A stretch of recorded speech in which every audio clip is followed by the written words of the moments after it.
I don't know that there's been any family in wrestling, either related for real or professionally, that had as much impact, as much reach, and as much influence as the Graham family did. Graham was the hardest punch in wrestling history. Eddie Graham was not only a great wrestler and a great promoter, he was a visionary. Eddie's championship wrestling from Florida, it was built on wrestling, and the main events were violent.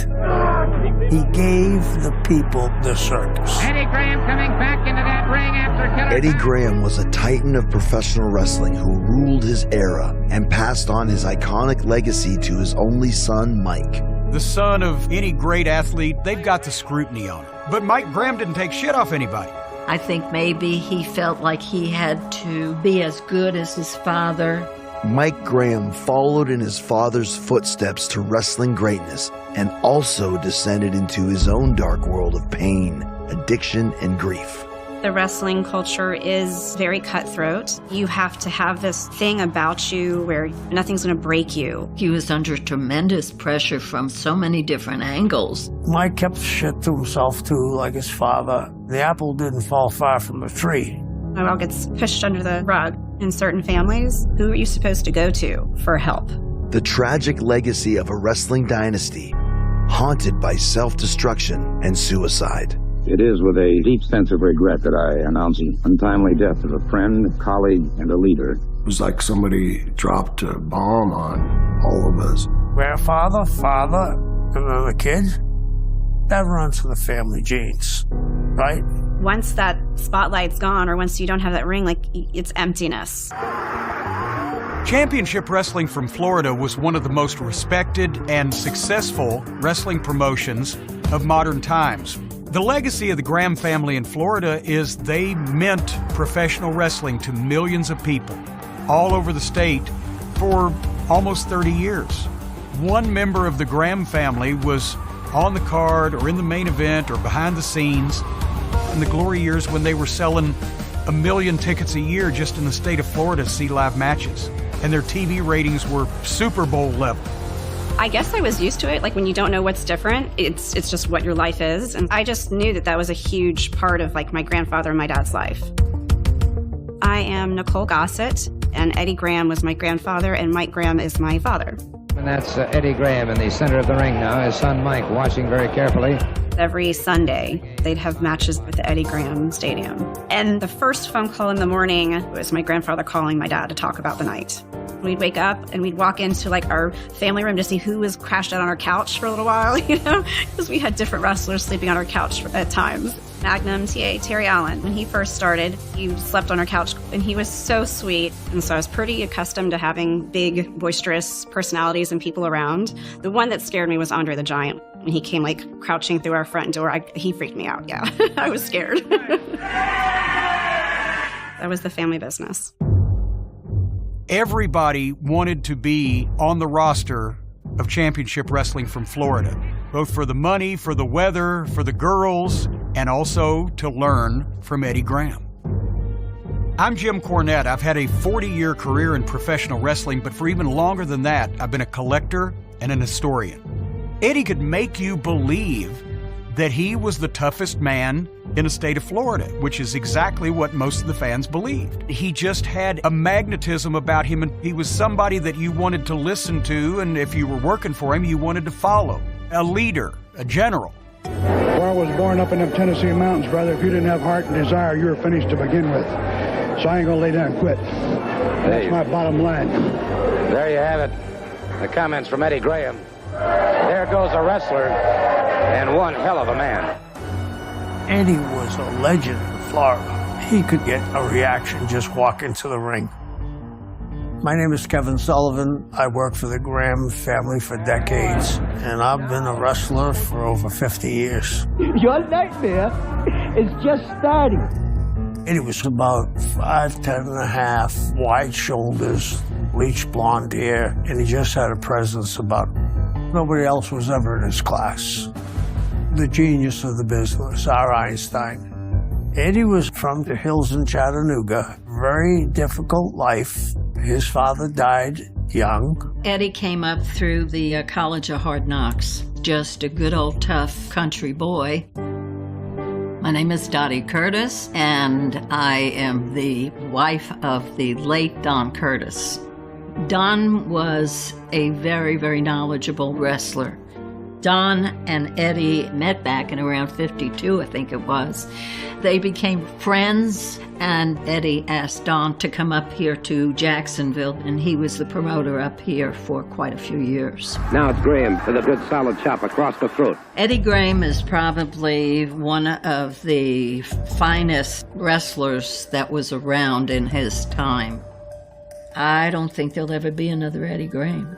Though born Edward Gossett, Eddie's wrestling career is forever altered when he adopts the Graham name from one of the ring's top stars.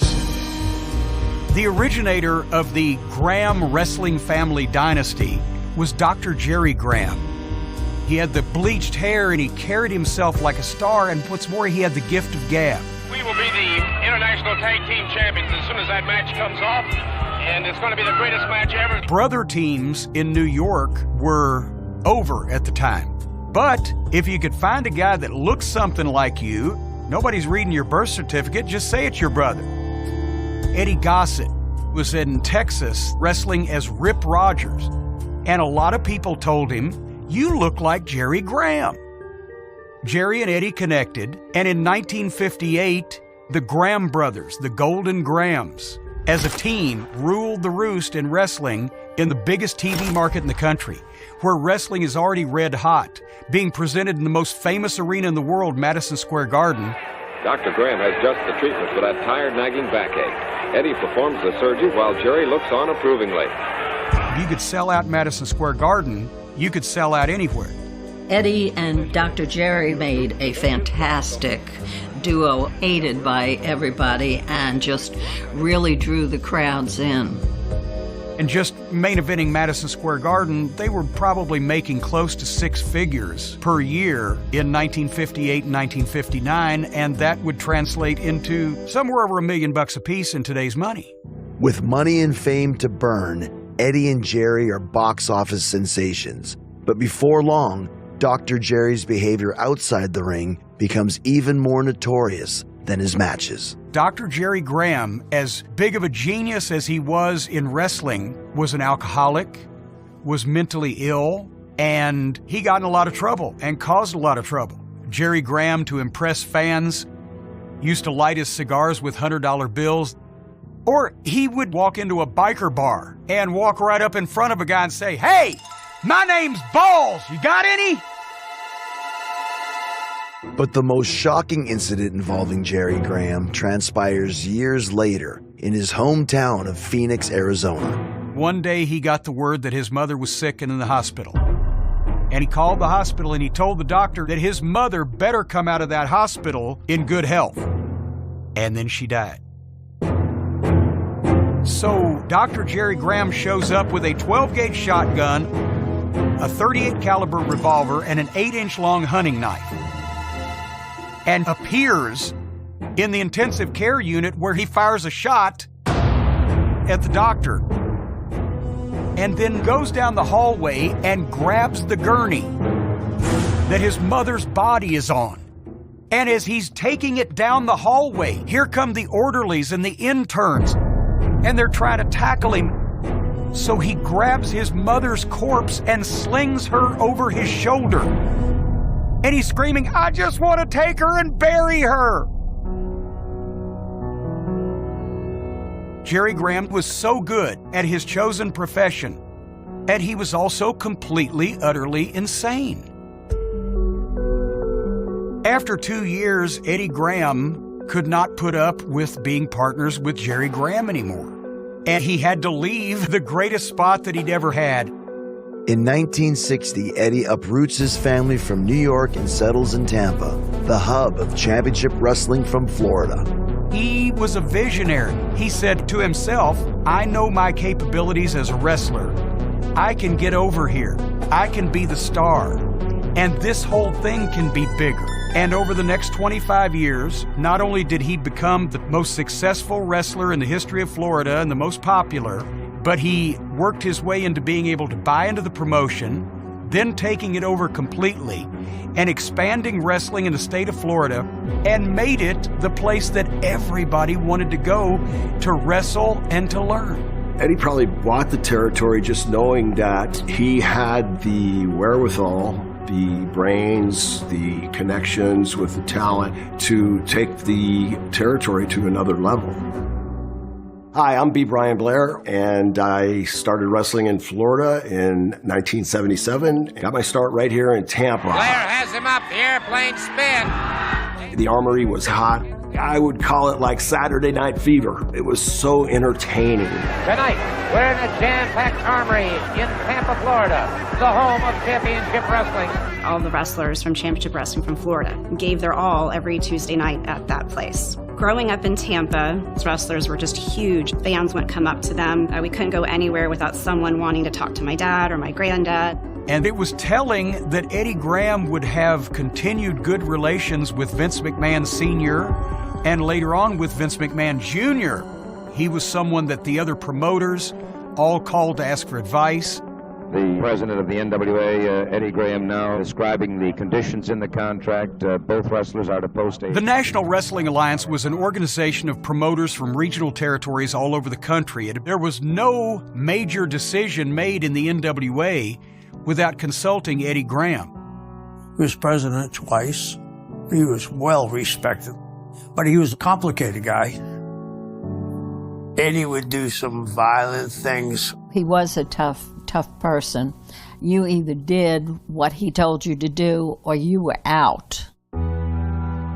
Now, there was the side of Eddie Graham that did want to keep the credibility of the wrestling business, and guys were expected to lay shit in to make people believe what they were doing was real. Eddie Graham was a stickler. He said, if anybody here gets their ass kicked by a mark, you're fired.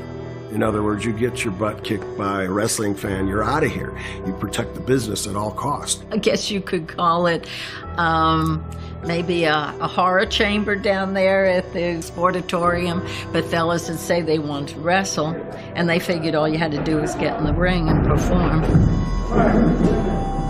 They'd put them through their paces, and, you know, some of them would just, they couldn't take it. I had to do things that I'm not proud of, that I didn't like to do. A couple of them I did. Well, they wanted you to break people's bones.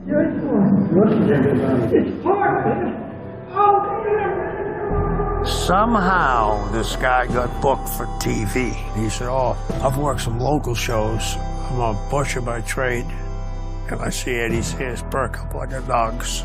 And the guy says, I'm going to make you look good. I'm going to tell all the guys you're a nice guy.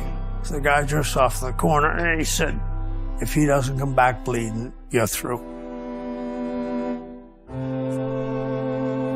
I kept my job. Your marching orders were to make this guy bleed. I had a family. At that period, it was my livelihood. It wasn't his livelihood.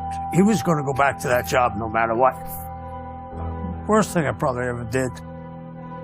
Eddie's hard-nosed ambition to dominate the wrestling trade is all-consuming, but his desire for power is far from his only flaw.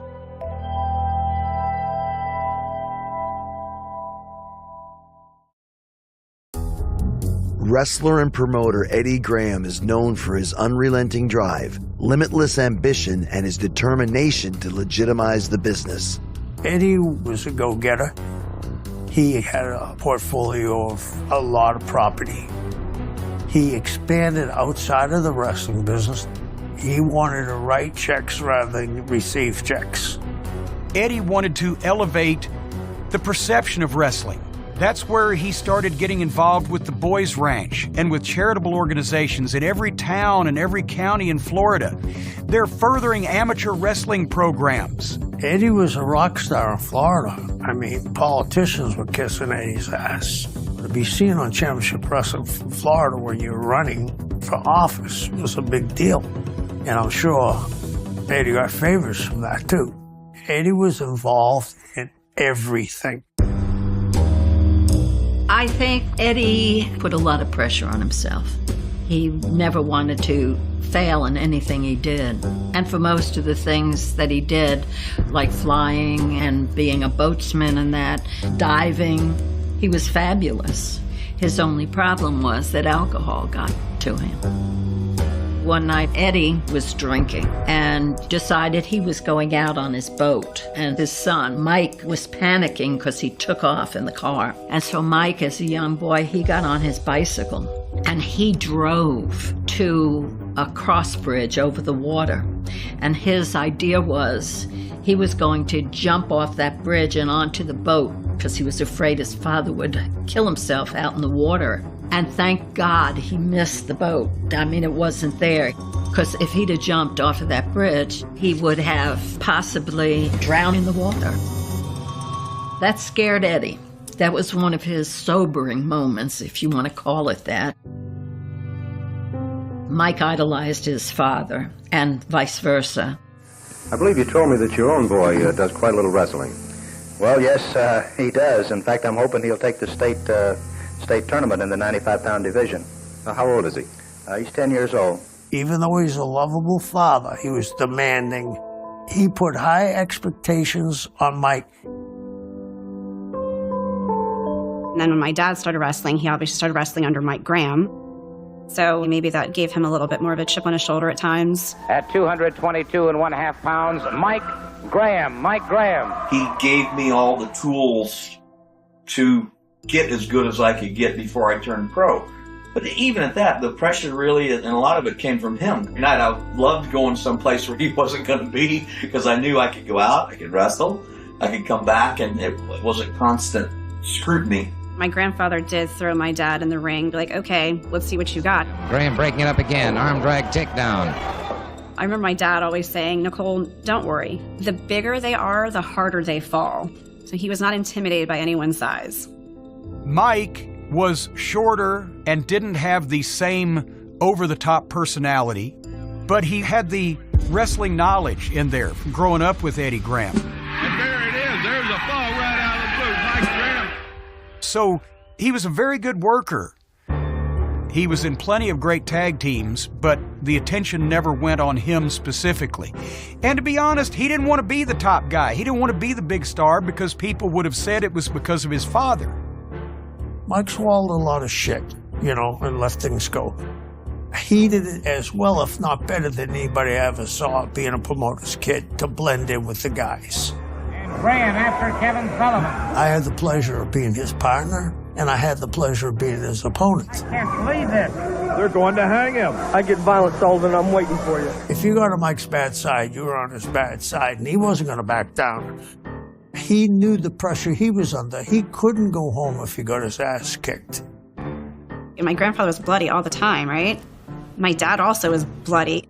So mornings in my house, my mom would get my brother and I up. My dad would be in bed because he'd get home so late and he was just hungover, beat up. And we'd go in to kiss my dad goodbye in the morning. And there'd be tape on his forehead with blood and bite marks on his finger and the smell of alcohol oozing from his body. And we'd kiss him goodbye. See you later, Dad. Have a good day. Let me turn right now to Mike Graham because I know he's... As the 1980s dawn, Mike Graham joins Eddie in steering the ship at Championship Wrestling from Florida, as the company becomes a breeding ground for wrestling legends, including Hulk Hogan, Ric Flair, and Dusty Rhodes. I am the dream. I am the man. Go on with it, baby. Dusty was like the original surrogate son. He loved Dusty, and Dusty loved him too. Dusty Rhodes, of course, was always around. We'd all go out to the beach together. Dusty would always say that fat looks better tan. Eddie Graham took Dusty under his wing, and he became the most popular wrestler in the history of the state of Florida. When Dusty turned babyface, the territory was on fire, and all of us became so close. We were like family. And now the ring beginning to fill. Jerry Briscoe charges in, Don Serrano, Brian Blair, and a host of others. As this younger generation elevates the territory to a whole new level, Eddie, now in his 50s, decides to quit the ring for good, just as his pursuits outside of the business begin to bring him trouble. There were a lot of things going on in Eddie's life. He was torn between two women. He was in business with some shady characters. I could tell that Eddie was drinking too much. He was maybe taking too much medication. He had a lot of struggles in his life, personally. When he came back in the plane at nighttime, there was a store that was open, and he could get a cheap bottle of wine there. Every time he was driving, he would chug-a-lug that wine down, and he would take the bottle and he'd throw it out of the car into the grass. And he came home one night and the place wasn't open, and he was so desperate. He went out into the field there and he groveled around in the dirt and found all these bottles, and he sat there in the field and drank the dregs out of those bottles. By this time, alcohol had taken over. He couldn't stop.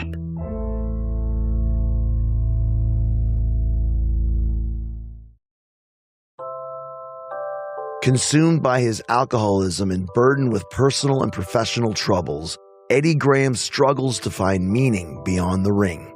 Over time, people forget who you are, right? My grandmother told a story about how they had gone to a restaurant and they didn't know who he was. He wasn't in the spotlight anymore, but I remember my grandmother being like how he was just not himself after that encounter. When that career is over, who are you? Who's looking back in the mirror? One of the last checks my grandfather wrote was to a liquor store for $8. And in the memo, it said peace of mind. I think if anyone's had time of their life and they just can't find comfort within themselves and they feel like everything's out of control, you just don't have that peace of mind. And he couldn't find it. He turned 55. And I had gone over to my grandparents' house and I was roller skating. And so I was like skating around him in circles. And I'm like, so what'd you get for your birthday? He's like, 55. And I was like, 55 what? He said 55 years. Looking back, I realized he was telling me that he was done. That he got 55 years is what he had.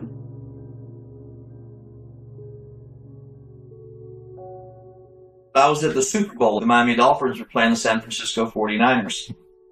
They paged me, Mike Graham, please come to the box office.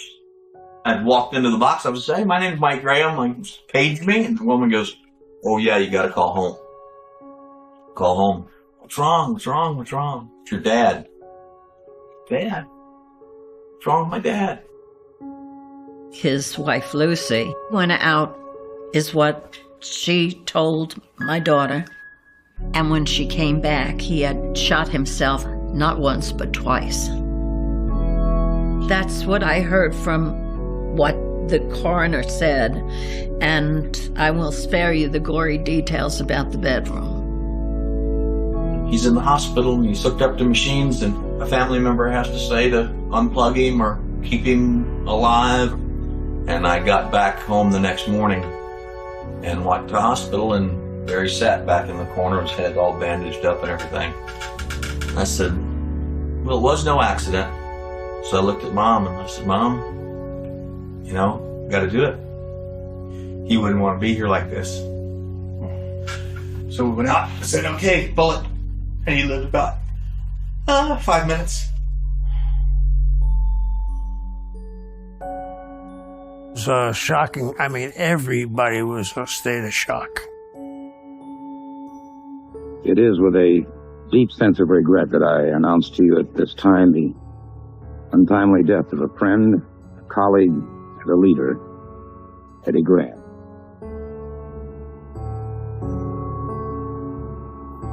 I immediately started crying.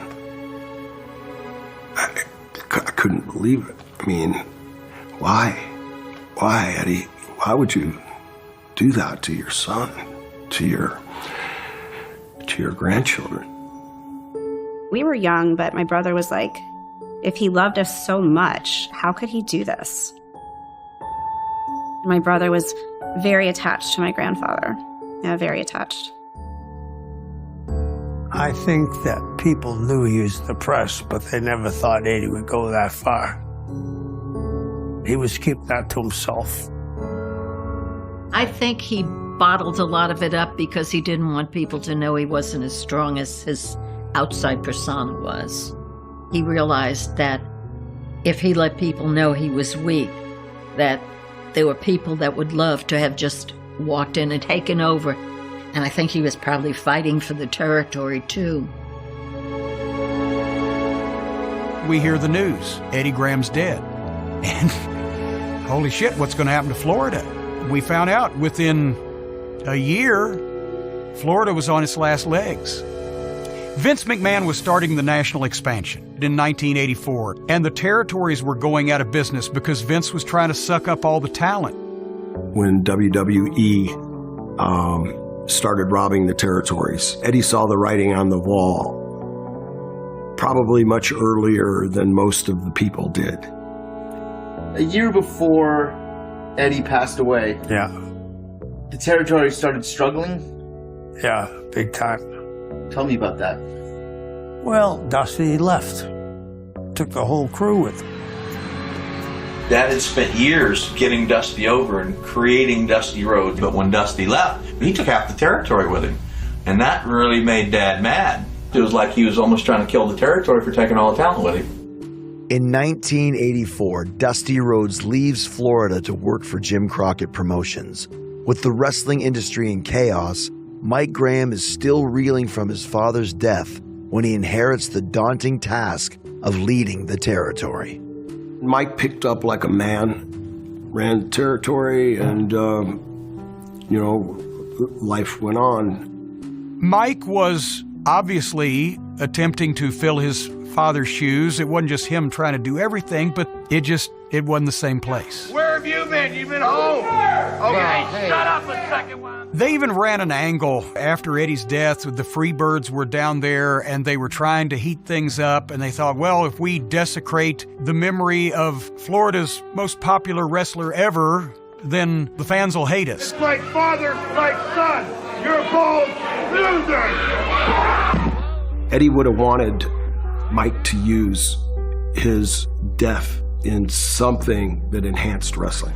I'm gonna prove to you that he was more of a man than the three of you ever be. As long as you live, your asses are mine.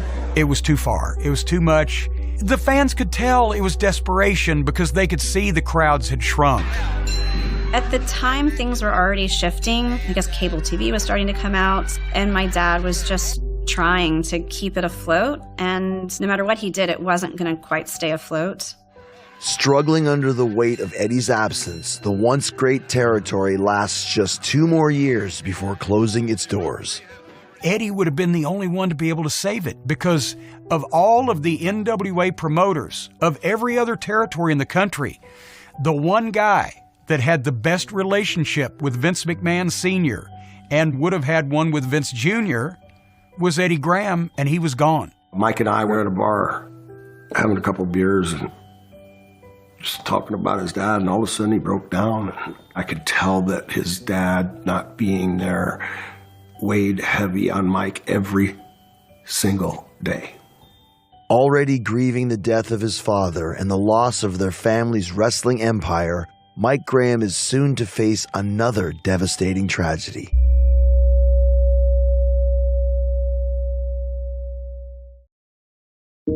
Following his father's death and the collapse of their company, Mike Graham must now forge a new path outside the promotion that has defined his life's work. This should be an interesting matchup. Mike Graham and Diamond Dallas Page to take on Bill Kazmaier and Juicing Thunder Liger. By that point, Mike was closing in on 40. He got a position with WCW, and he was trying to help mentor some of the younger guys. Obviously, people who knew Mike and knew Eddie respected him, and etc. But I think, unfortunately, he never made his mark in WCW as anybody with a lot of pull because he was just one of the soldiers at that point. Oh, right in the face! I think that when it shifted and it was more theatrics, it was being written by people that had no idea about wrestling. he got a little bit bitter because he was old school. My dad was definitely not a corporate guy. Mike never reached the pinnacle of Eddie's dreams, but he still had a very successful wrestling career, and he was a good businessman.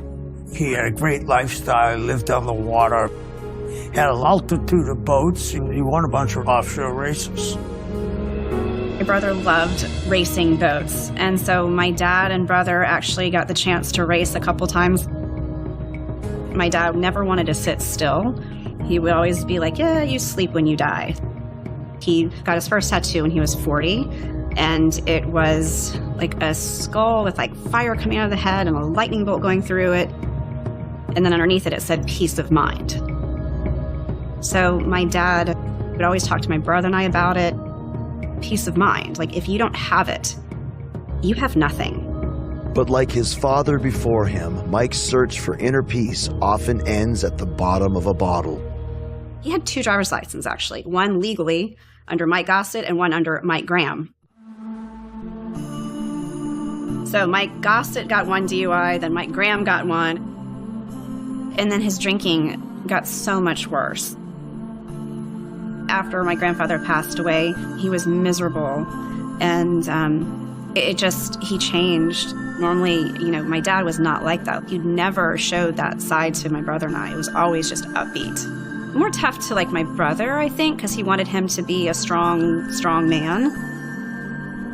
Stephen did have to fight and prove that he wasn't a wimp growing up, because he was from a wrestling family and he did have kind of like a stronger build. I think everyone expected him to be some tough, mean guy. I think that hurt him in the long run, but he just kind of never found his stride. We talked every day, text, phone call, whatever. I sent my brother a text in the morning. He didn't respond. I just thought he was working or doing something. And then my dad called me asking me if I'd heard from Stephen. And I was like, I'll go check on him. And so that's how we found out that he took his life.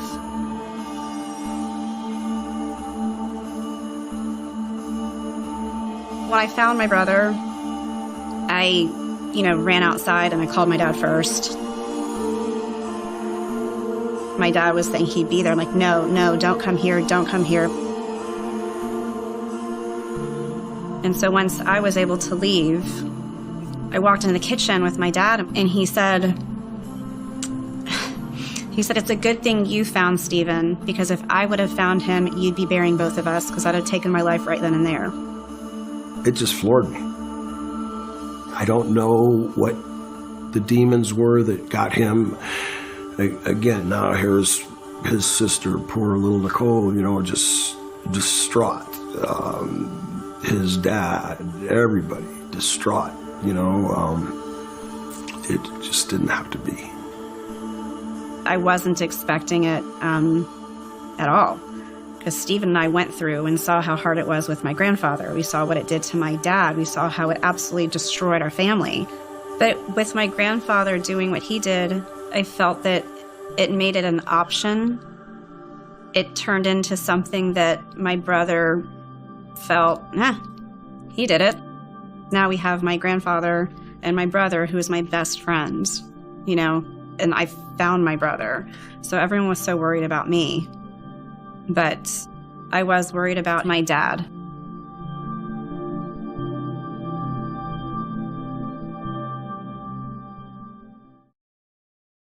Haunted by the death of his son Stephen in 2010, Mike Graham struggles with the pain of losing another family member to suicide. I think every parent blames himself.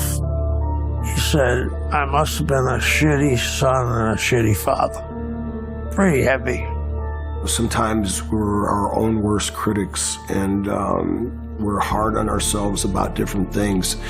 And I think that, there's many things that Mike could have thought about, and it was just another one of the things just knocking on the bad side of his brain.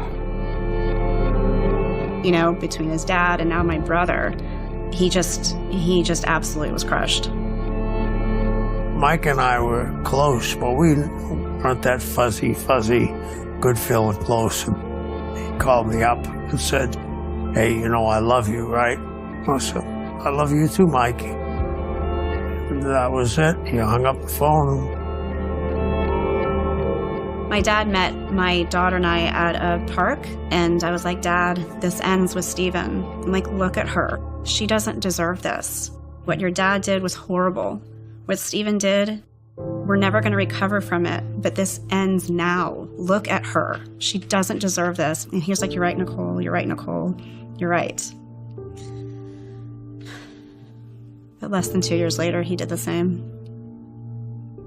He was in Daytona Beach, bike week or something, with his wife. And from what I gather, she went outside and said she was going to go see some friends.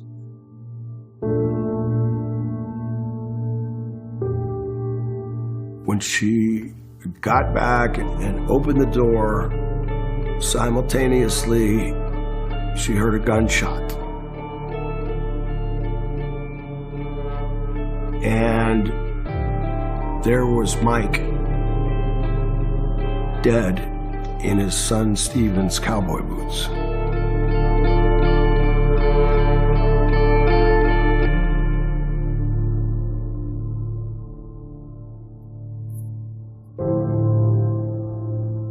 He couldn't break the cycle. You can't see what's behind the person's eyes. They're telling you one thing, they're smiling, but they may be, they may be just absolutely torn up inside. Then you realize he's gone.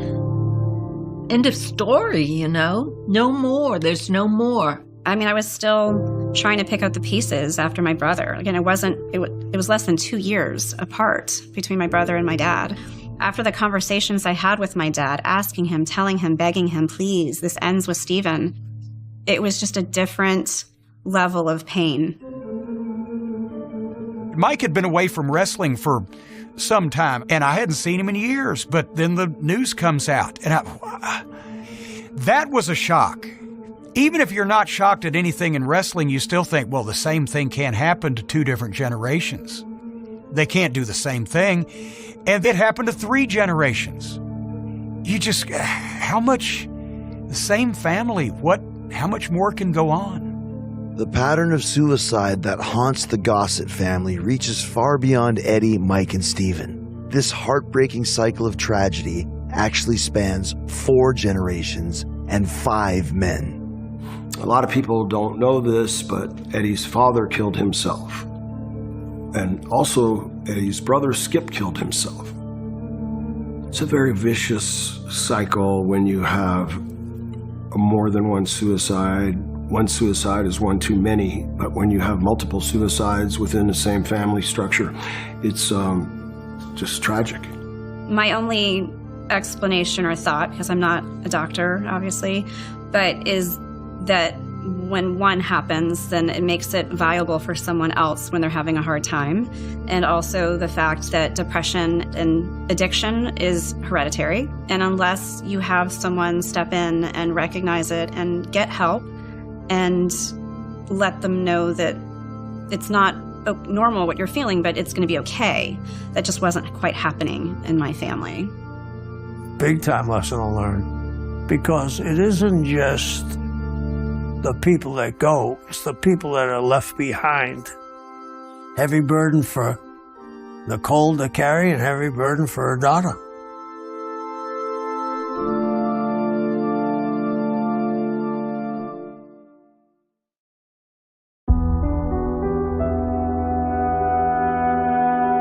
We are at the old armory, which is now the Brian Glazier Jewish Community Center. And Larry Simon, who was Boris Malenko, who my grandfather had huge feuds with, his son helped put this together in a way to commemorate all the wrestlers that came here every Tuesday for many, many years. So it's pretty great to see, actually. This is my dad and my grandfather. Mike and Eddie Graham have won the Florida Tag Team Championship. Nothing could keep the fans away. This was the home of the Titans of Tampa, and this will always be the house that Championship Wrestling from Florida built. I think wrestling fans should know that they absolutely respected the fans. And I hope that the fans that met them felt that. There was so much good, so much laughter, a lot of good times, and those are the things that I focus on more than anything else because they were really exceptional people. I remember Eddie, my papa, as bare-chested with a cast net off the dock catching mullet for us. A lot of love, a lot of love. My brother, my bestie, my best friend, I just wish he knew how everyone loved him and wanted to be there for him. Dad. We had that tough relationship because I called him out on things, but there was so much love and respect. I miss my dad so much. I wish he was here to see my daughter grow up because he's missing out on a lot, but that I miss him. Some of the best times of my life were with the Grahams, and with all the people that the Grahams brought in, there is a plethora of good times, a plethora of good times. They're friends of mine. Enjoyed my time with them. Wish we could have had a lot more days. The thing to do is not dwell on the bad, dwell on the good. That's what gets me through. Nicole, love her, love her. She's the legacy of that family. And my grandfather being silly with me always.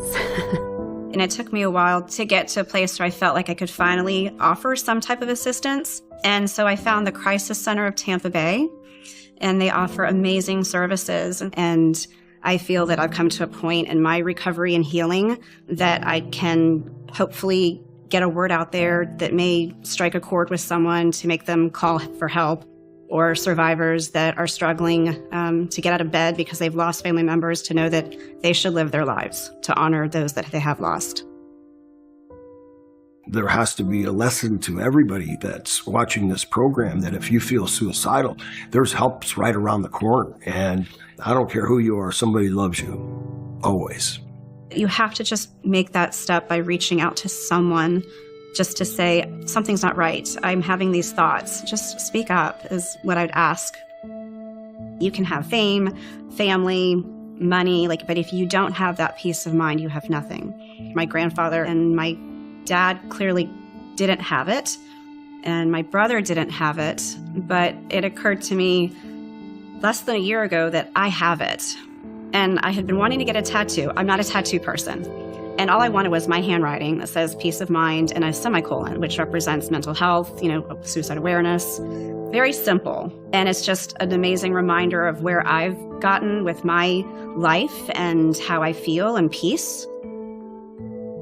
I have so much to be grateful for, and I'm going to live my best life because that's the best way I can honor them. I am so happy right now. Things are great. My daughter's thriving, amazing friends, family. I'm really happy, actually. Is that a show?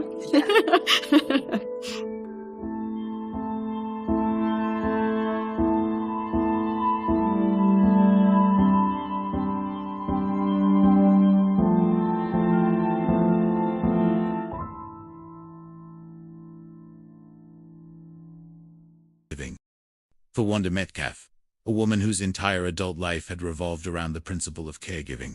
This unfolding crime struck with devastating precision and deeply personal anguish. Blood pressure, that type things, which led to her having to go to dialysis. A routine procedure overseen by ostensibly trusted medical professionals. This was not merely an obligation but an act of profound connection, a shared experience that strengthened their bond. Underscored the implicit trust the Metcalf family, and indeed countless other families, placed in the medical system. Profound professional identity and extensive experience, she stated, her words resonating with an undeniable sincerity and genuine compassion. This inherent empathy, this profound humanistic drive, had been the unwavering compass guiding her professional path for decades. shaping her understanding of human vulnerability and the sacred responsibility of a caregiver. The weight of her extensive professional experience lending gravitas to her observations. Nuanced understanding of patient care, medical protocols, and physiological responses. Professionally informed judgment of a highly experienced medical practitioner. From her vantage point as a seasoned nurse, she possessed a deep, practical, and they actually pull your blood out, and they clean it, and then they put it back in. This description, clear and concisely articulated for a lay audience, vividly highlighted the invasive yet absolutely essential nature of the procedure. Artificially purified of toxins and waste products, and then carefully returned to the patient's body. During this critical and extended process, the patient is rendered utterly vulnerable. Crucially, the vigilant, ethical, and compassionate care of the attending medical staff, emphasizing the extended duration of this intimate, critical intervention. These hours spent immobile, connected to the machines. Yet, this prolonged duration, this consistent repetition several times a week, the extended length of each treatment session, compounded by the frequency, and ultimately did occur. The demanding schedule of medical treatments had, by this point, become an undeniable, ingrained rhythm. Trips to the DeVita Clinic in Lufkin, Texas, have become a regular part of her life. The predictability of these visits, the familiar faces of staff and fellow patients, the rhythmic hum of the machines, the established flow of the treatment room, all contributed to a perceived sense of routine and safety. For Fran, it was simply part of her ongoing existence. The DeVita Dialysis Center in Lufkin, a bustling and vital hub of life-sustaining care, indispensable life-sustaining treatment for a significant portion of the Lufkin area's vulnerable population, a non-negotiable anchor in their daily existence. It was, quite simply, DeVita, or facing a rapidly deteriorating prognosis. This profound dependence, this complete reliance on the institution and its professional staff, painted a chilling and tragic backdrop to the unfolding events. Inexplicably transformed into a site of profound vulnerability, a place where the very act of seeking life became an encounter with death. The logistical commitment to Fran Metcalf's ongoing health was a profound testament to her family's immense love and unwavering dedication. Wanda recounted the steadfast support they meticulously provided, weaving the demanding schedule of medical appointments into the fabric of their daily lives. We were taking her to dialysis 3 days a week. This was a significant undertaking, requiring careful coordination, considerable time. Beyond the essential transport and logistical coordination, Wanda ensured she maintained deep personal connections, prioritizing quality time and shared moments with her mother. I could go out and visit with her on Saturdays when I was off, she explained, detailing the quiet, tender moments of shared conversation and comfort that offered a cherished reprieve from the demanding medical routine, demonstrating not only responsibility and duty, but also a deep and abiding affection. Shared experience of battling a life-threatening chronic illness. When Fran would come to dialysis, some real bonds were being made there. The clinic rapidly transcended its functional role as merely a place of medical intervention. It became a small, informal community, a vibrant network of support where shared vulnerability often led to surprisingly genuine and profound connections, and built a profound sense of mutual understanding. This camaraderie often extended beyond purely patient-to-patient connections. Even the nursing staff, the whole thing, it becomes a family, Wanda observed. This pervasive atmosphere of profound trust and communal support, twisting the very notion of a family into a perverse landscape of extreme vulnerability and the most profound betrayal. The friendships that offered such vital comfort would tragically soon. The experience of undergoing dialysis was never intended to be a simple, impersonal medical procedure. A profoundly immersive, demanding, and intensely personal journey. I think it was a real personal experience, because all of the people there receiving dialysis were really struggling to maintain. Patients faced not just the physiological demands of advanced kidney failure, profound emotional strain, and the pervasive mental toll of constant medical dependency. Fulfilling quality of life was arduous, unrelenting, and ongoing. The clinic, in this context, was far more than merely a treatment center, and the quiet heroism of enduring pain became, for many, a grim and challenging routine. Not just among patients themselves, but also between patients and the dedicated. For both patients and staff alike, deeply invested in the arduous work of health preservation and life extension. The dialysis process was fundamentally perceived as a routine process, with relatively few complications. Invasive medical intervention, severe, acute, and especially unexplained cardiac events were understood to be exceedingly rare, well outside the realm of common expectation. There was a prevailing, hard-won sense of normalcy that governed the clinic. It was the unshakable foundation upon which everything else was built. However challenging, from its terrifying, emergent reality, the unseen terror had begun its insidious work, casting its first long, dark shadow over the DeVita Dialysis Center. Unfolding horror and malaise. Fran was having a fairly normal treatment day that day, and the dialysis process appeared to be proceeding precisely as anticipated, a predictable hum of normalcy, thereby creating a false sense of security that made the ensuing events all the more jarring. The clinic buzzed with its usual activity, the rhythmic filtration of blood filling the air with a soft, steady, almost soothing hum. And indeed the clinic's future was about to take. Then, with an abruptness that defied all medical explanation, health ranged into a critically dangerous, life-threatening territory within moments. Immediately, the carefully calibrated dialysis machines, insistent warnings slicing through the clinic's quiet atmosphere with alarming authority. The alarms and the alerts were going off, their piercing electronic wails signaling a life-threatening medical emergency, instantly transforming the previously calm treatment space into a scene of frantic, urgent medical activity. Initiating immediate emergency protocols designed to stabilize a patient in such dire crises. The need for advanced medical intervention was immediate, undeniable, and paramount.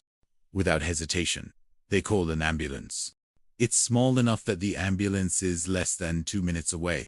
The rapid response time, a testament to the efficiency and proximity of local emergency services. A furious attempt to pull Fran back from the precipice of death. The severity of her condition necessitated a higher level of care. Then they moved to the hospital. A call that immediately signals grave concern and an impending tragedy. My dad had had the nurse call me from the hospital. The intermediary added another layer of urgency and weight, chosen perhaps to cushion the profound impact of the news. Bypassing direct communication to convey the severity through a trusted family member. The message was terse, clinical, professionally restrained, and I need to get there fast. Barely masked the profound and life-threatening nature of her mother's sudden, catastrophic condition, implying that every passing moment was critical. Every second counted in a fight for a life that was rapidly slipping away. These coded words carried an undeniable, chilling weight of terminal prognosis, signaling a profound. She immediately dropped everything. Life and death, a struggle that made no medical sense to her trained eye. Her journey to the hospital became a blur of frantic hope and mounting, unspeakable dread. Desperate hope intermingled with a mounting, unspeakable dread.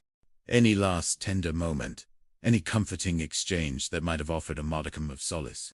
The crushing grief was immediate, overwhelming, and utterly profound. This was not a typical end to a life marked by chronic illness.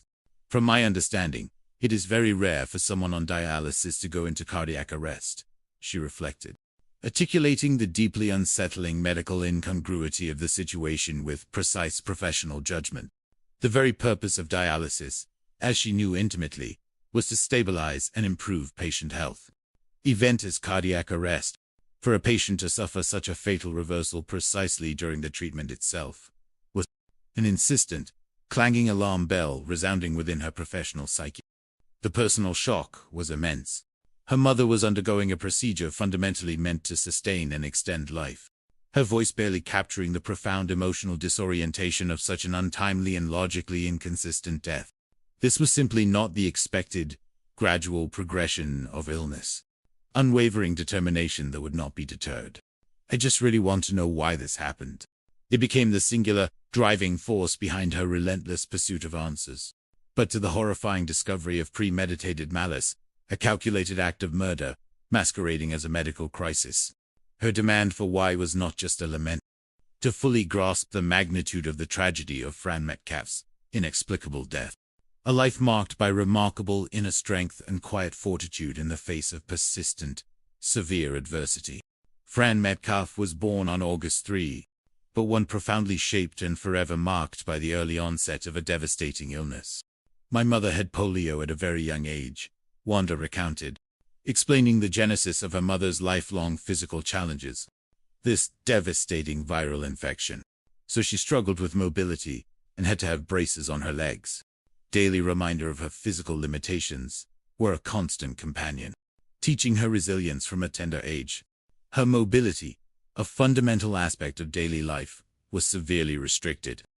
The shadow of her disability, unfortunately, extended far beyond the purely physical, subtly but significantly impacting her social development and educational opportunities during her formative years. As she got older, her disability was affecting her a lot in school.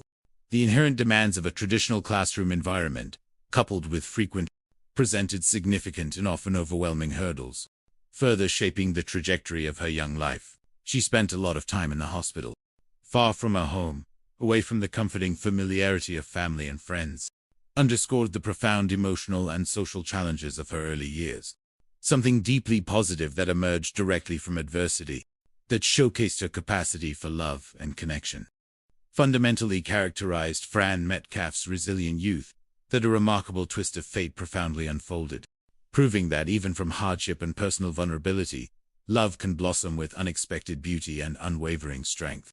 Unexpectedly caused her to cross paths with her future husband, Walter, particularly for complex and long-standing medical conditions like those she faced due to polio. Extensive travel for treatment was often required. There were bigger hospitals on the Gulf Coast, Wanda explained, outlining the pragmatic and unavoidable reasons for their frequent journeys. Inadvertently placed her precisely in the path of destiny, leading her to a life-altering encounter. It was during one such visit to Port Arthur, against the backdrop of a bustling Gulf Coast city with its vibrant maritime activity. They just hit it off.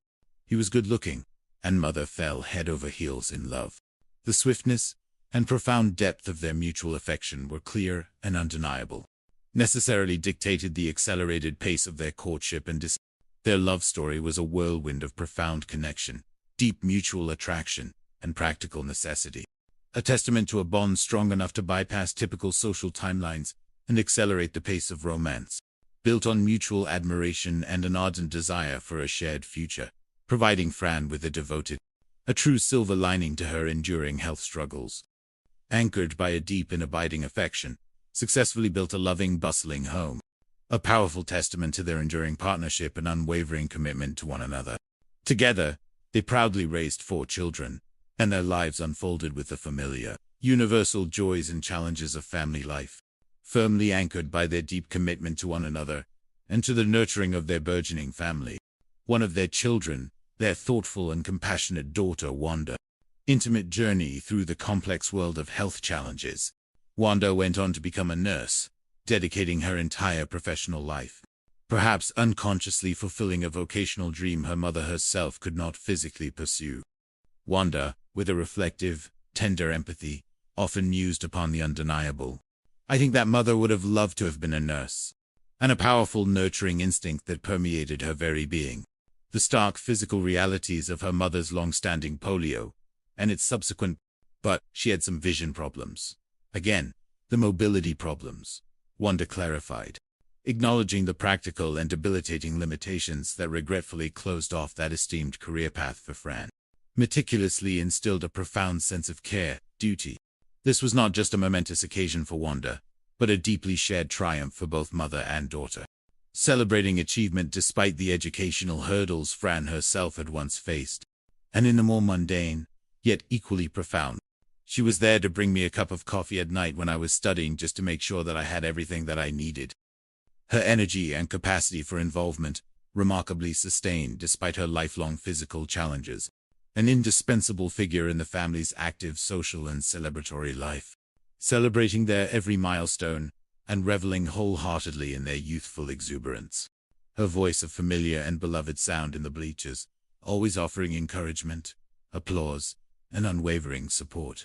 She was a very loving person, drawing immense energy and boundless joy from the simple, yet profound, act of communal gathering, listening attentively to the tales and experiences of others. Presence. Her life, even with its inherent challenges, was a powerful testament to the enduring strength and beauty of human connection. Her intensified reliance on advanced medical interventions that lay just ahead brought with it its own complex management requirements and a formidable host of potential long-term complications, as is often the tragic case with diabetes, to a critical deterioration of her renal function. The medical necessity became undeniable, profound, and urgent. She was prescribed dialysis treatments, inexorably tethering her very survival to the intricate and continuous processes of artificial blood filtration. It quickly evolved into a vital, recurring fixture in her weekly routine, profoundly transforming her daily rhythm and the logistics of her existence. Crucially, it was a place where she, with her inherent warmth and sociable nature, found another kind of family. This new, unique community, born of shared adversity, quickly became an indispensable source of solace. A specific point marking the beginning of this challenging yet, in its way, community-building new chapter. She made many friends, Wanda observed. The unique and highly structured environment of a dialysis clinic, transforming what could be an isolating medical ordeal into an unexpectedly vibrant social experience. This camaraderie often extended beyond purely patient-to-patient connections. Even the nursing staff, the whole thing, it becomes a family, Wanda aptly observed. The intertwined lives within that microcosm of the clinic. This pervasive atmosphere of profound trust, community, and mutual reliance, however, would tragically serve as a devastating psychological contrast to the insidious horror that would soon engulf the clinic. Vulnerability and the most profound betrayal imaginable. The unspoken covenant of care, meticulously woven into this close-knit social fabric, suddenly and inexplicably culminated in unspeakable tragedy, abruptly and cruelly severing her cherished connections to a beloved family and her vibrant community. But from a profound and bewildering struggle to comprehend how it could have happened. This was not the expected, gradual decline often associated with chronic, debilitating illness, occurring precisely when she should have been most physiologically stable and medically supported. It defied all expectations, and every medical precedent they knew. For Wanda Metcalf, the circumstances surrounding her mother's death were deeply anomalous, even professionally perplexing to the core. You don't expect, typically, the point where the clinical facts simply did not align with the tragic reality. Wanda explained, detailing the fundamental therapeutic goal of the complex procedure. It was fundamentally designed to alleviate the immense strain on the cardiovascular system by diligently removing harmful toxins, thereby reducing the risk of cardiac events, not provoking them. In every professional estimation and statistical analysis, clanging alarm bell resounding. The emotional impact on Wanda was immense, agonizing, and went far beyond the professional contradiction alone. And completely unjust nature of her mother's death had brutally stolen away a cherished, fundamental opportunity. I think that one of the hardest things for me was not to be able to have a goodbye moment with my mom. Was a profoundly agonizing aspect of her grief, leaving an open wound of unsaid words, lingering affections, and unresolved emotions that would haunt her for years to come. The collective bewilderment and shock of the family ignited an unwavering determination to meticulously unravel the mystery, to seek answers that transcended the bland, driving her forward to unearth a terrible truth hidden within the clinic's walls. An atmosphere thick with unspoken sorrow and the fresh agony of loss. Wanda Metcalf approached her mother's bedside. So I reached down and I kissed her on the cheek. It was a daughter's last touch. But what immediately followed this tender moment was a violent, shocking assault on her senses. When I did, there was a horrible smell that burned my eyes and my nostrils. It was powerfully acrid, intensely pungent, and unequivocally corrosive, causing an immediate, involuntary, and violent physical recoil. Her eyes stung with a searing, chemical irritation. The very air around her mother's deceased form seemed tainted, toxic, profoundly out of place. She smelled like bleach, particularly upon a person recently undergoing dialysis. Struck Wanda with the undeniable force of a professional alarm bell. Bleach, a cleaning agent, a substance of external sanitation. Its pervasive presence, stark, potent, and unmistakable, and deeply unnatural contact with a corrosive substance. This single, horrific detail immediately transcended the realm of personal grief and devastating sorrow and entered the stark. This potent smell was the first tangible, damning clue, the undeniable, It was the precise moment where profound personal sorrow fundamentally transformed into an unyielding. The professional certainty, the forensic linkage, was yet to come. However, the profound incongruity of that acrid scent ignited within them an unwavering and collective determination to push beyond the vague explanations that satisfied no one.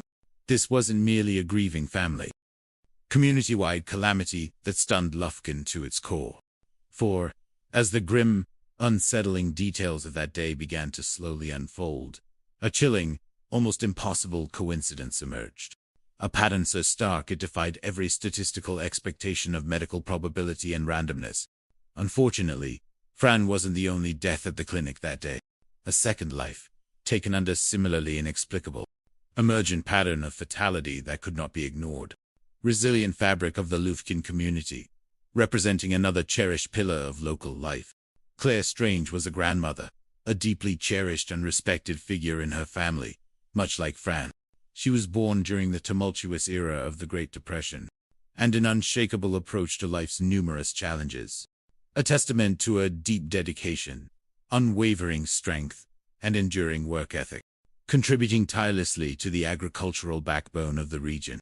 She was an integral part of the tight-knit community. This extensive experience made her accustomed to the treatment routine. Unexpected demise all the more alarming and unsettling. Claire Strange was, in every sense, profoundly unsettling and deeply suspicious. At the time of April 1, when she went to visit the dialysis facility, she was screened as normal. Her vital signs were stable, her health assessment offered no immediate red flags, and the overall prognosis for her treatment day was entirely positive and without complication. Based on her consistent medical history and the expected efficacy of the established dialysis procedure, an uneventful dialysis process would have been confidently anticipated by both her and the staff. Yet, with a horrifying, almost symmetrical, in an abrupt, unexpected, and shocking sequence of events, the initial quiet shock quickly transmuted into a chilling epiphany. Emergent pattern of fatalities, a macabre echo that resonated with sinister implications. That was a lady that was real sweet to her. These two women, beyond any conceivable realm of medical chance, they both went into cardiac arrest within 30 minutes of each other. To have two patients die on the same day, especially under such specific and sudden circumstances. Hard statistic driving the intellectual shift from medical anomaly to calculated criminality. This was no longer a matter for epidemiology or statistical probability alone.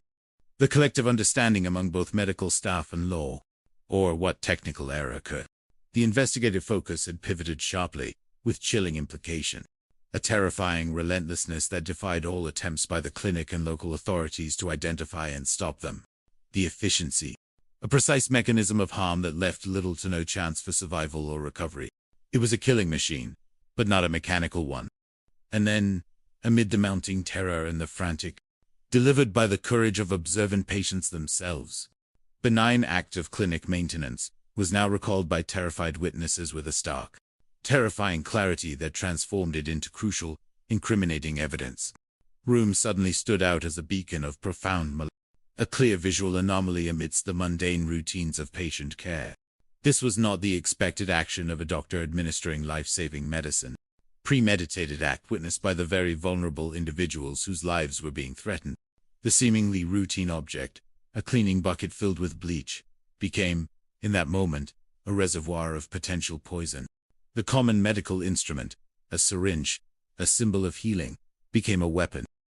The very air within the sterile, hushed confines of the DeVita Dialysis Center in Lufkin, Texas, by the spring of 2008, begun to warp into a disquieting thrum of fear and uncertainty, even within the most critical sectors of its public institutions, yet persistently gripped one of its vital healthcare facilities.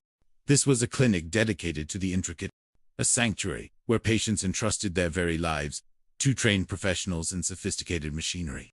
Yet, within these very walls, an insidious deviation from the norm had begun to unfurl its grotesque banner. Worry tones between bewildered colleagues and anxious family members soon transcended rumor to become an undeniable, terrifying reality. Irrevocably shattered any illusion of mere unfortunate medical coincidence. Far more malevolent and fundamentally human design.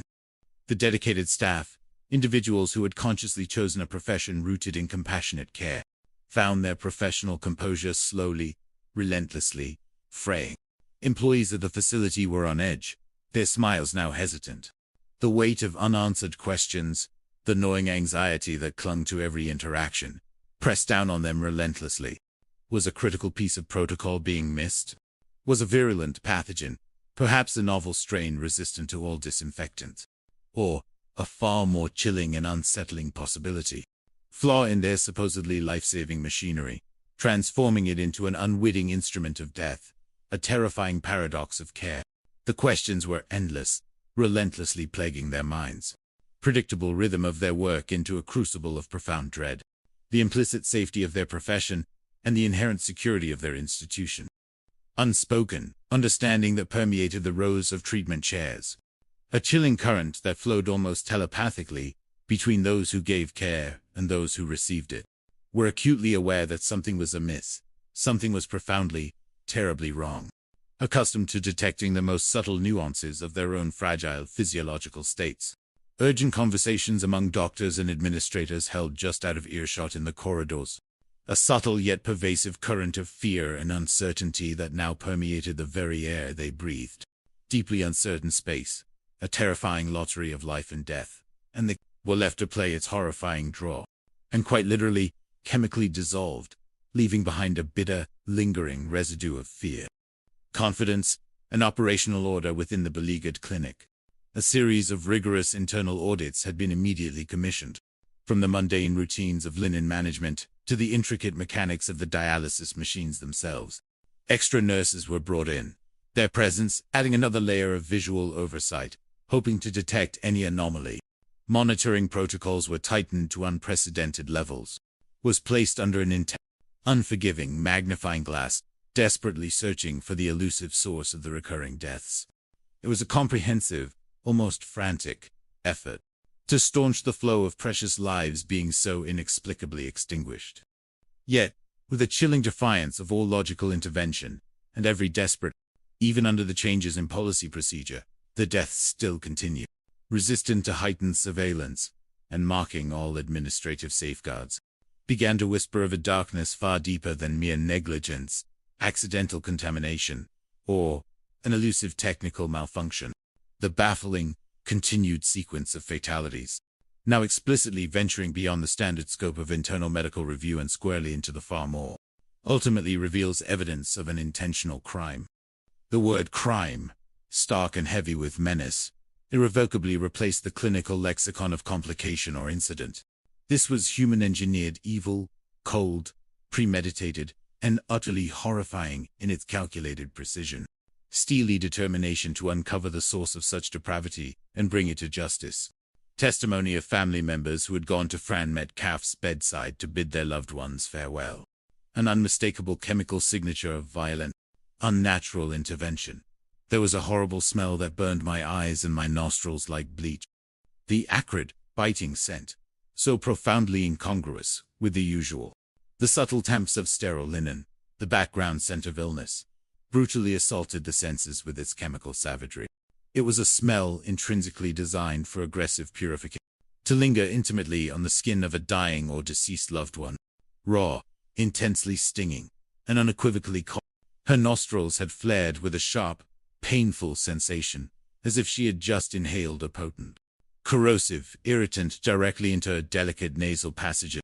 The very air around her mother's deceased form seemed tainted, polluted, profoundly toxic, fundamentally out of place.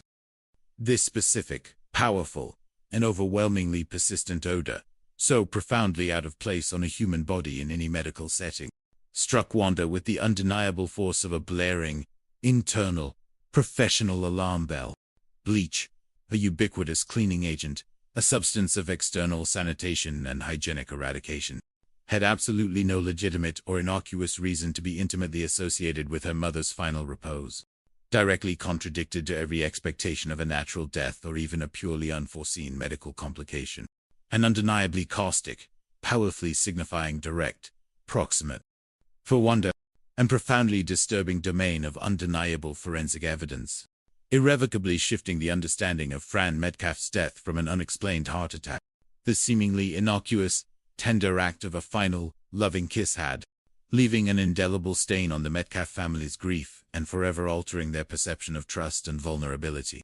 The Lufkin Clinic, designed as a beacon of life, was slowly, chillingly, being unmasked as a deliberate theater of death. The revelation of an intentional crime, irrevocably solidified by the horrifying, galvanized the Lufkin Police Department into an immediate and massive forensic undertaking. For a police force in a relatively small Texas town, accustomed primarily to conventional local law enforcement matters, this complex and multifaceted criminal investigation was unprecedented in its scope and methodological demands, calling for resources and precision typically associated with far larger metropolitan areas and the expertise of national agencies. This was a comprehensive, meticulous, requiring an exhaustive forensic approach that effectively transformed the entire clinic, from its dialysis chairs to its shops containers, into an intricate, sprawling, and disturbing crime scene. In an operation of immense logistical complexity and requiring time, each translucent plastic tube, each small, precisely engineered plunger, all in an effort to preserve any minuscule trace evidence that might still cling to their surfaces or linger within their chambers. This immense, labor-intensive undertaking, life-saving medical implements had, in a twisted, diabolical act of malice, the sheer number of potential clues, each holding a fraction of the story, and scientifically sound method to filter the innocuous from the to efficiently identify which syringes carried the indelible, acidic signature of the killer, or adhering to their quickly and unmistakably indicated the presence of a strong basic solution, the unequivocal chemical signature of bleach. This scientific confirmation, swift, stark, and irrefutable, forensic evidence of deliberate chemical poisoning. It provided a shocking, unambiguous answer to the agonizing question of what insidious agent was causing the catastrophic, serial deaths. The invisible enemy, cloaked in the deceptive anonymity of medical routine, diabolical intent for a murderous agenda. The implications of this discovery, painting a truly visceral and agonizing picture of the victim's horrific final moments. Bleach, a powerful, caustic household chemical utterly unfit for intravenous introduction into any human being. Medically compromised individuals would have initiated an immediate, catastrophic, and violently destructive reaction at a cellular level, assaulting the very essence of life itself. Her extensive professional medical knowledge and deeply ingrained physiological understanding tragically converged with her immense filial love. Agonizing nature of the pain her mother must have experienced, an empathetic projection born. What it probably felt like to my mom was being burned from the inside out, Wanda stated, her voice strained, barely containing the immense psychological weight of such a vivid, agonizing conjecture. It was, in its starkest interpretation, a deeply empathetic substance ripping violently through delicate biological systems, attacking the very cells that composed, sustained, and gave life to the body. The internal membranes, the fragile cellular structures of red blood cells, the endothelial lining of veins and arteries, the intricate network of microcapillaries, all would have been brutally assaulted. This assault would inflict an agonizing, fiery destruction that remained tragically hidden from external view, rendered all the more heinous by its premeditated nature and its execution within a sacred, trusted setting of profound medical care and human vulnerability. The irrefutable scientific confirmation of bleach in the syringe brought this horrifying conjecture terrifyingly close to objective truth, transforming a daughter's anguished intuition into an undeniable, terrifying, and profoundly agonizing reality. The silence of the clinic had, in fact, been punctuated by internal screams, unheard by most, but intuitively felt by those who understood both the science and the heart of what had been tragically stolen. The medical institution had become a cruel inversion of its purpose, a stage 4 invisible, calculated torment, but rather from the cold, calculated, and repeated actions of a human predator. This was not merely a problem to be solved, but a societal wound that needed profound healing. And when the killer is unmasked, when the face behind the horror is finally revealed, shattering the very bedrock of communal trust and challenging every preconceived notion of safety, decency, and security, especially within its public institutions, and, most sacredly, its healthcare facilities. The idea that such deliberate, cold-blooded malice, such calculated cruelty, was a profound affront to its collective identity, a deep and indelible stain upon its very soul. The shock was not merely academic or distant, a tragedy viewed through the lens of media. The innocence of the town, in a very real and tangible way, had been brutally assaulted. Questions, raw and anguished, erupted from every corner of the community. To make sense of a nightmare scenario that defied all logic and conventional human expectation, citizens wrestled with a horrific reality that fundamentally contradicted what was going on there, straining to force some semblance of understanding or rational explanation from a profoundly irrational series of events. What was happening to these patients? Life-threatening chronic conditions that demanded continuous, intricate medical intervention, magnified to horror exponentially, had, in a twisted, perverse inversion, become an insidious, fatal trap, laid by an individual whose professional duty was their very protection. The very act of seeking life had, for these unfortunate souls, transformed into an encounter with death, striking with an almost spiritual force at the very heart of their innocent perception of their beloved hometown. It was a question born of profound incredulity, of a fundamental rejection of what had transpired. Why in little old Lufkin can there be a serial killer? Tranquil Town was a direct, undeniable challenge to their collective identity. The concept was as foreign as it was terrifying, an anathema to their self. The pervasive fear was palpable, a cold, insidious shadow creeping into the daily lives of citizens, subtly but significantly altering their perception of even the most routine interactions and familiar faces. People looked at their neighbors, their local institutions, their trusted professionals, the very individuals upon whom a community builds its foundation of shared purpose and collective well-being, with a newly minted suspicion, agonizing uncertainty. Even the simple act of visiting a local doctor or taking an elderly relative to a clinic, unsettling feeling that the world they thought they knew. It was a primal fear, born not of an external threat, like a natural disaster, or an invading force that one could confront or escape, but of the far more insidious discovery that evil could wear a disarming smile, meticulously undermining every foundation of safety and mutual reliance. A scar that would undoubtedly take generations to truly heal. It was a deeply intimate terror, infiltrating the most trusted spaces of daily life, where trust had been irrevocably violated by a perpetrator cloaked in the deceptive mantle of healing. The question resonated not only through the stunned Lufkin community, but echoed through the broader, cloaked in the killer's impenetrable silence. But it also grappled with the very nature of human cruelty, particularly when directed towards those already in the fragile, vulnerable twilight of their health. The act was a fundamental assault on human decency, an unforgivable breach of the most sacred trust imaginable, a profound violation of the Hippocratic Oath itself. They're a crucial part of their survival, a vital, non-negotiable, and absolutely life-sustaining lifeline. This demanding and often arduous medical necessity enables individuals with failing kidneys to continue living, providing them with essential months, and often years, of precious life, targeting individuals whose lives already hung by the most tenuous of threads. The victims, by medical definition, were utterly vulnerable, completely dependent on the very system that had. They were, in essence, hostages to their own bodies, and the medical infrastructure that provided their only chance at continued life. The depth of the crime was proportional to the height of the trust betrayed. For Wanda Metcalf, a woman whose entire adult life, spanning over 3 decades, had revolved around the deeply held principle of care, this unfolding crime struck with devastating precision and deeply personal anguish, ripping at the very fabric of her professional and personal ethos. My mother had issues off and on the whole time we were growing up with diabetes, were a testament to her inherent resilience and her family's steadfast dedication. The transition to regular dialysis, while undeniably a significant and demanding life change, but rather as a necessary and established step in actively maintaining her health. This was not merely an obligation or a duty, but an act of profound connection, reassuring ritual forged in the rhythms of medical visits and mutual reliance, leaving an indelible scar on their lives and irrevocably altering their understanding of human malice. Of meticulously upholding the sacred tenets of the Hippocratic Oath had been the unwavering moral compass guiding her entire professional path for over 3 decades, shaping her understanding of human vulnerability and underscoring the sacred, Life and death responsibility inextricably linked to the role of a caregiver. And I've been a nurse for over 33 years. The profound weight of her extensive professional experience in demanding medical environments lending.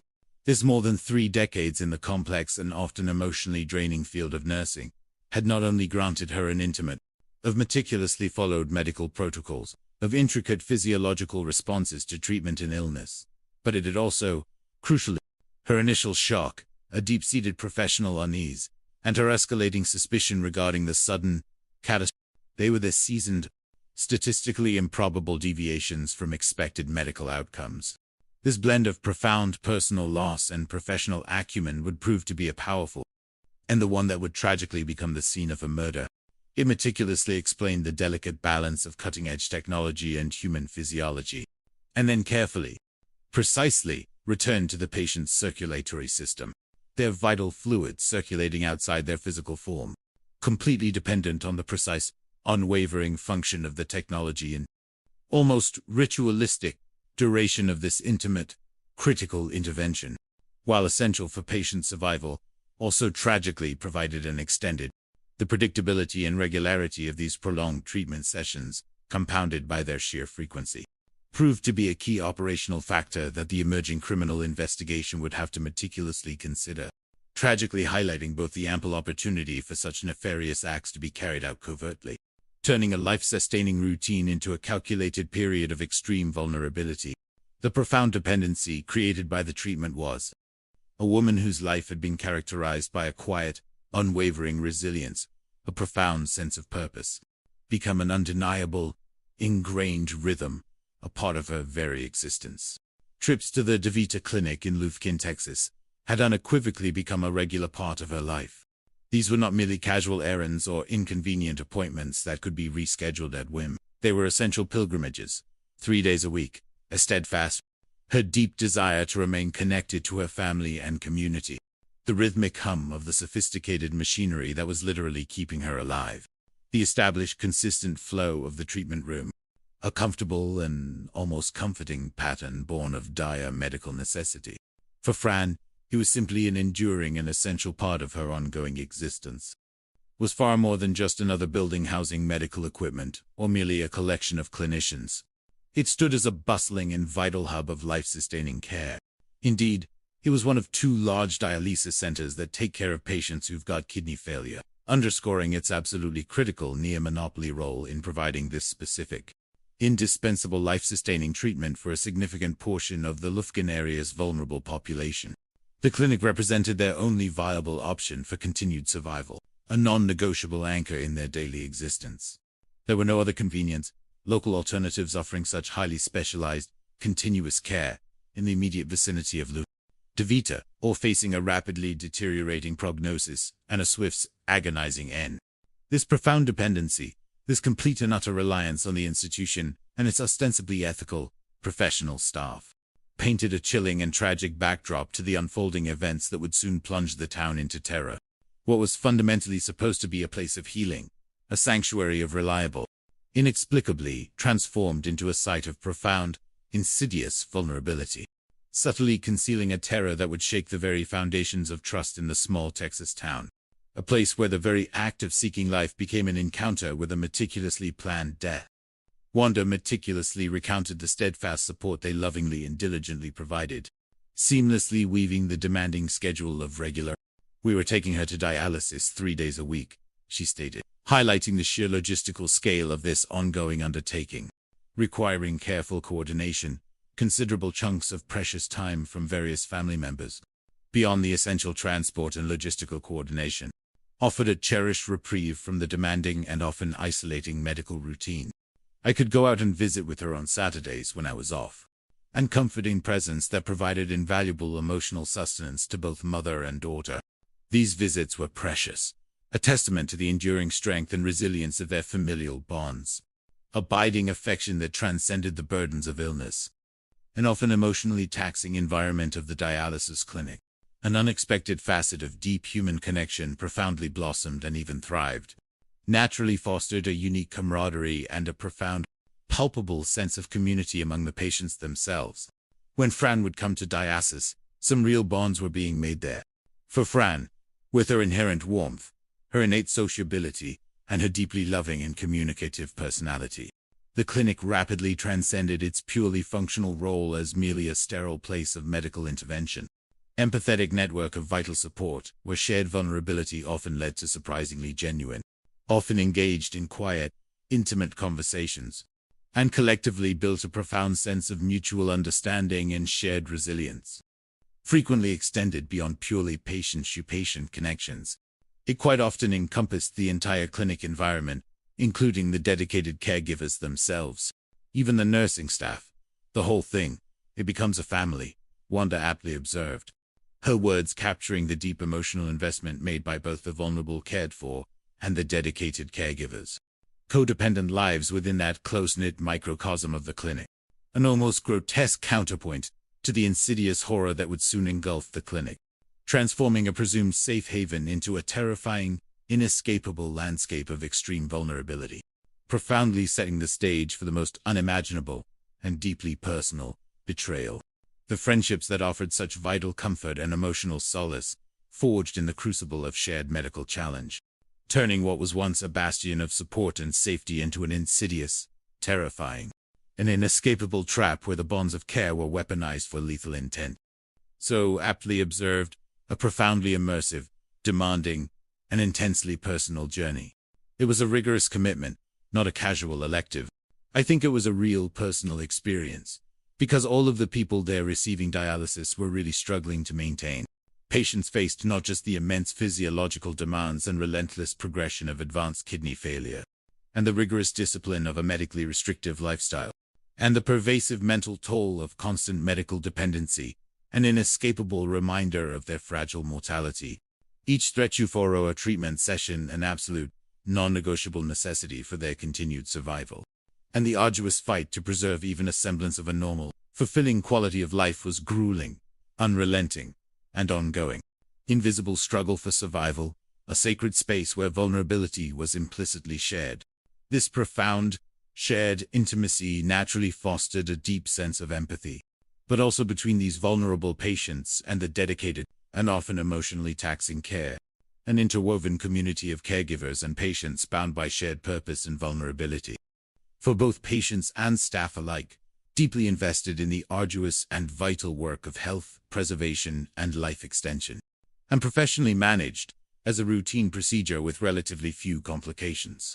While inherent medical risks, encompassing a spectrum from minor to potentially severe, and well outside the realm of common professional expectation for a patient actively undergoing dialysis treatment, there was a prevailing, hard-won sense of normalcy, of predictable patterns, and of consistent, a profound reliance on the predictable physiological responses to treatment and the smooth, professional flow of patient care. This shared understanding of expected outcomes, this hardened professional confidence in established medical procedures, it was the unshakable foundation upon which everything else was built, providing psychological comfort and professional certainty. However, on April 1, 2008, that isn't the case. Piercing intuition and burgeoning professional suspicion served as a stark, chilling, however challenging, from its terrifying, emergent, and deeply criminal reality, had begun its insidious work, casting its first long, dark shadow over the DeVita Dialysis Center, irrevocably changing its character from a presumed haven of healing and trusted care to an profoundly vulnerable and rapidly escalating site of profound, unfolding horror and human malevolence, leaving a deep and indelible scar on the collective psyche of the small Texas community. The morning of April 1, 2008, began with all the familiar, reassuring indicators of a routine medical session, promising another day of life, sustained, another quiet triumph over chronic illness. The complex dialysis process, which cleansed her blood. There were no discernible forewarnings, no subtle symptoms, horrifying and utterly incomprehensible to all who witnessed them. The clinic buzzed with its usual activity, a controlled, technicians meticulously monitoring the intricate machines. No one, not dedicated staff nor vulnerable patient, shifting from mundane medical routine to a profound, orchestrated nightmare. Healthy ranged into critically dangerous, profoundly life-threatening territory within moments. a catastrophic collapse of her cardiovascular system. Electronic warnings slicing through the clinic's previously calm atmosphere with alarming, undeniable authority. The alarms and the alerts were going off, their piercing electronic wails signaling a rapidly escalating, life-threatening medical emergency, instantly transforming the previously serene treatment space into a scene of frantic, urgent, and intense medical activity. Nurses and technicians, their faces now etched with profound alarm. Well-rehearsed emergency protocols designed to stabilize a patient in such dire and unexpected crisis. The need for advanced high-level medical intervention was immediate. Without hesitation, following established emergency procedures, they call an ambulance. And in a stroke of remarkable fortune that could only come from it's small enough that the ambulance is less than 2 minutes away, provided absolutely precious seconds in a desperate race against time, a furious, valiant attempt by dedicated professionals to pull Fran back from the precipice of imminent death. The terrifying severity of her condition necessitated a higher, more intensive level of specialized care, prompting a critical emergency transfer. Then they moved to the hospital, every professional skill at hand, in a desperate struggle against an unseen, malevolent force. A phone call that immediately signals grave concern and portends an impending tragedy had relied on a trusted medical professional to convey the agonizing details. My dad had had the nurse call me from the hospital. The presence of an intermediary added another layer of urgency and profound emotional weight to the message. Or, simply because her father was too overwhelmed to speak directly, passing the terrible burden of communication to a fellow caregiver. The message delivered was terse, clinically restrained, professionally muted, and I need to get there fast. The phrase "some issues," a vague and carefully chosen clinical euphemism, subtly hinting at complications beyond the norm without overtly stating the dire truth. Rapidly escalating race against an irreversible physiological tide, implying that every passing moment was critical. Every second counted in a fight for a life that was tragically, inexorably, slipping away. For Wanda, crisis that was unfolding in real time, portending the very end of her beloved mother's life. She immediately dropped everything. To her trained medical eye, made absolutely no physiological or professional sense whatsoever. Desperate hope and mounting, unspeakable dread, a heart-wrenching race against an invisible, brutal deadline. A desperate race against time for Wanda Metcalf. But upon her arrival, filled with an increasingly heavy sense of premonition, a moment that would forever be seared into her memory, a profound trauma she would carry throughout her life. When I get there, she had already passed. Respectful solemnity of wary medical professionals, the stark, brutal truth of death's absolute landed with the force of an unendurable, profound, and soul-shattering blow. The crushing grief was immediate, overwhelming, and utterly profound, consuming her in its icy grip. Yet, even in her raw anguish, a profoundly distressing professional honed by over 33 years of dedicated nursing experience. This was not a typical end to a life marked by chronic illness, however severe. From my understanding, it is very rare for someone on dialysis to go into cardiac arrest, she reflected, articulating the deeply unsettling medical contradiction at the heart of their profound bewilderment. The point where the clinical facts simply did not align with the tragic reality of her mother's sudden demise.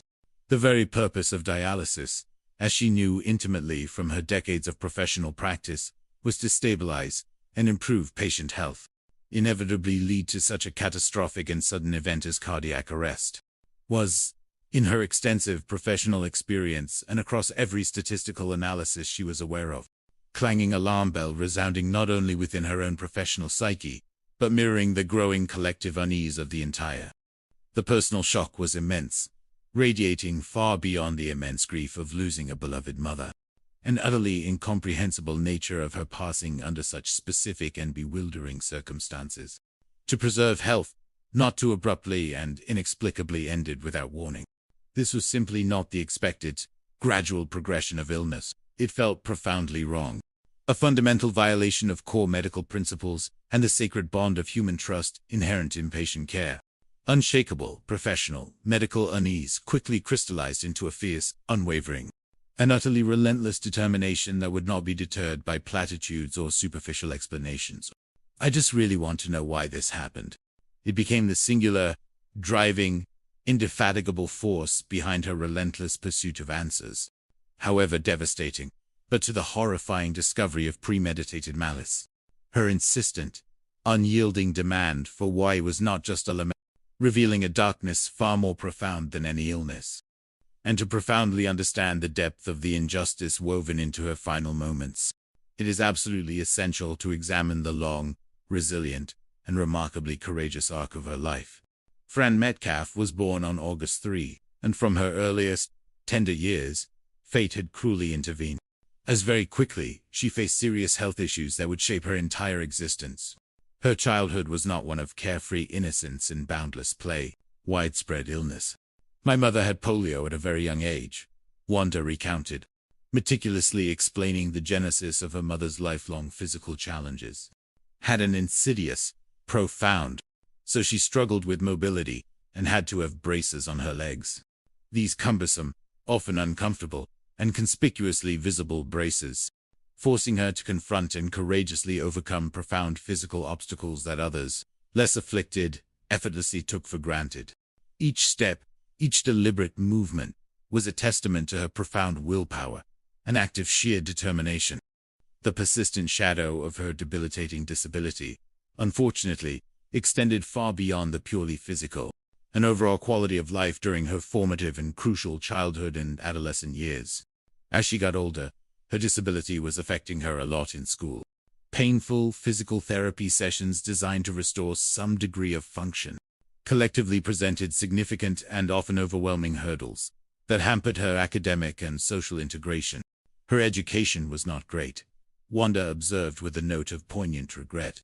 Rather than any inherent lack of intellectual capacity or desire for learning, she spent a lot of time in the hospital, often far from her familiar home environment, away from the comforting familiarity of family and friends, fostering a quiet stoicism and a deep understanding of human frailty.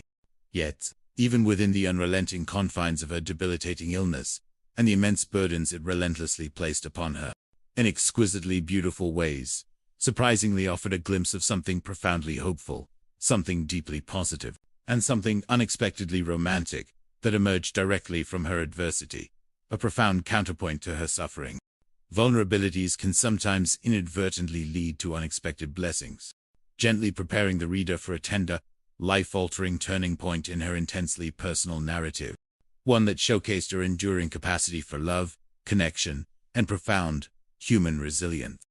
It was amidst the necessary and often demanding medical treatments that fundamentally characterized Fran Metcalf's, yet challenging, youth that a truly remarkable twist of fate profoundly unfolded, profound depth, and unwavering strength.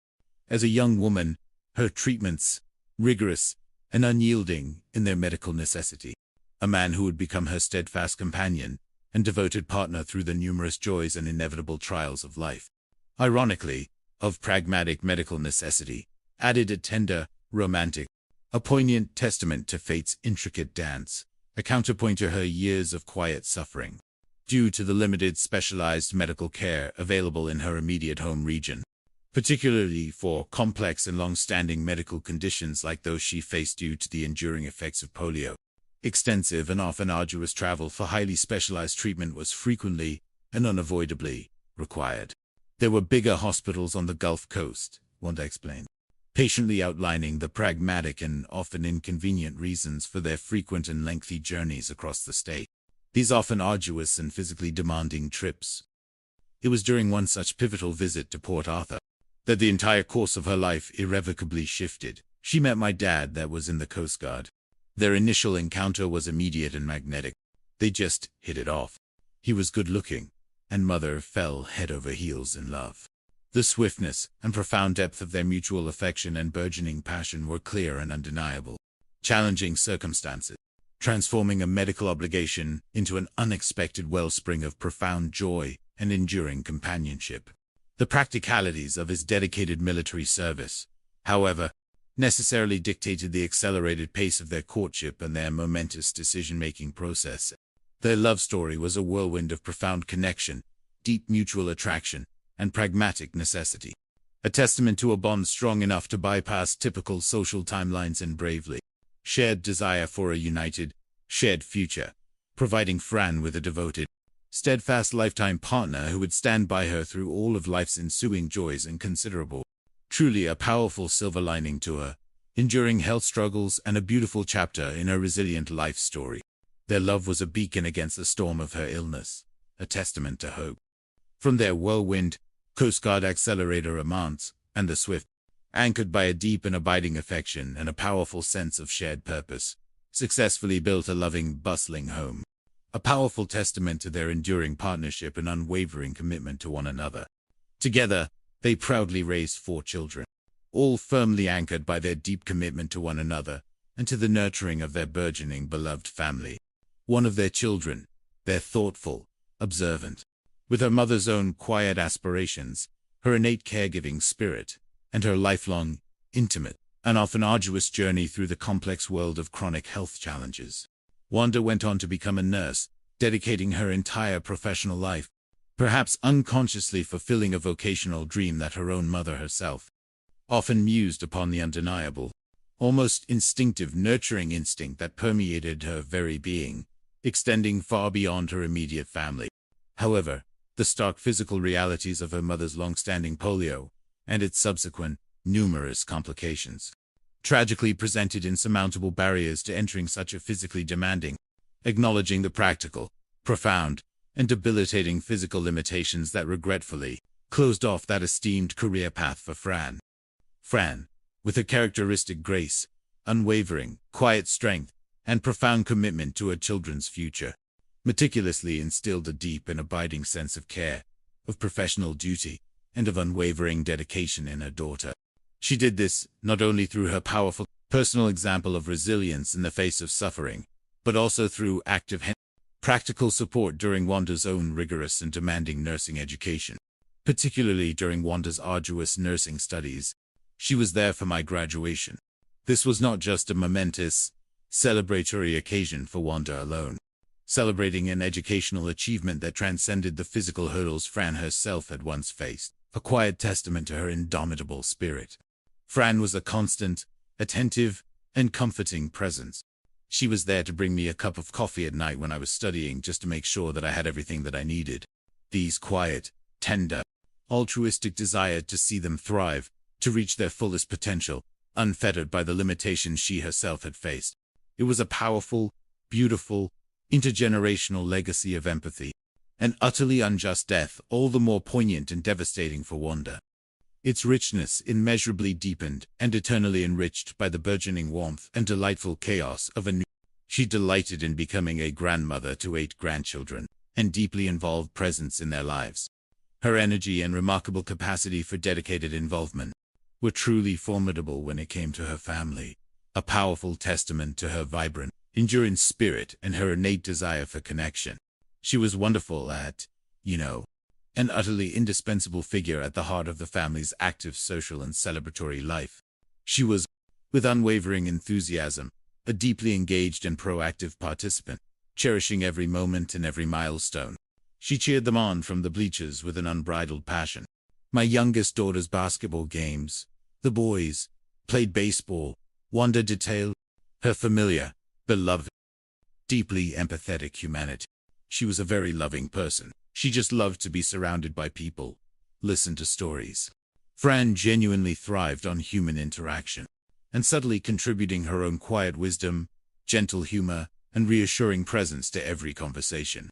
Who skillfully connected friends and acquaintances, weaving disparate individuals into a larger, comforting sense of belonging and familial warmth in every social setting she graced with her presence. Her life, even with its inherent, profound, and often painful challenges, was a powerful, a rich tapestry meticulously woven with robust threads of deep familial love and vibrant communal joy, a poignant portrait of a life lived fully. Characterized her challenging journey, gradually leading her closer to the life-sustaining, yet profoundly vulnerable, environment of the dialysis clinic, where her fate would ultimately and tragically be sealed by an act of unimaginable malice. The profound continuation of Fran Metcalf's significant and escalating health struggles, one that irrevocably altered the trajectory of her already complex medical journey and intensified her dependency on external interventions. Even with the most diligent and meticulous management through diet, exercise, and medication, brought with it its own complex management requirements and a formidable host of potential long-term, to a critical and irreversible deterioration of her renal function, signifying advanced kidney damage, and when her kidneys worsened, plummeting into a stage of irreversible renal failure, and utterly urgent, she was prescribed dialysis treatments.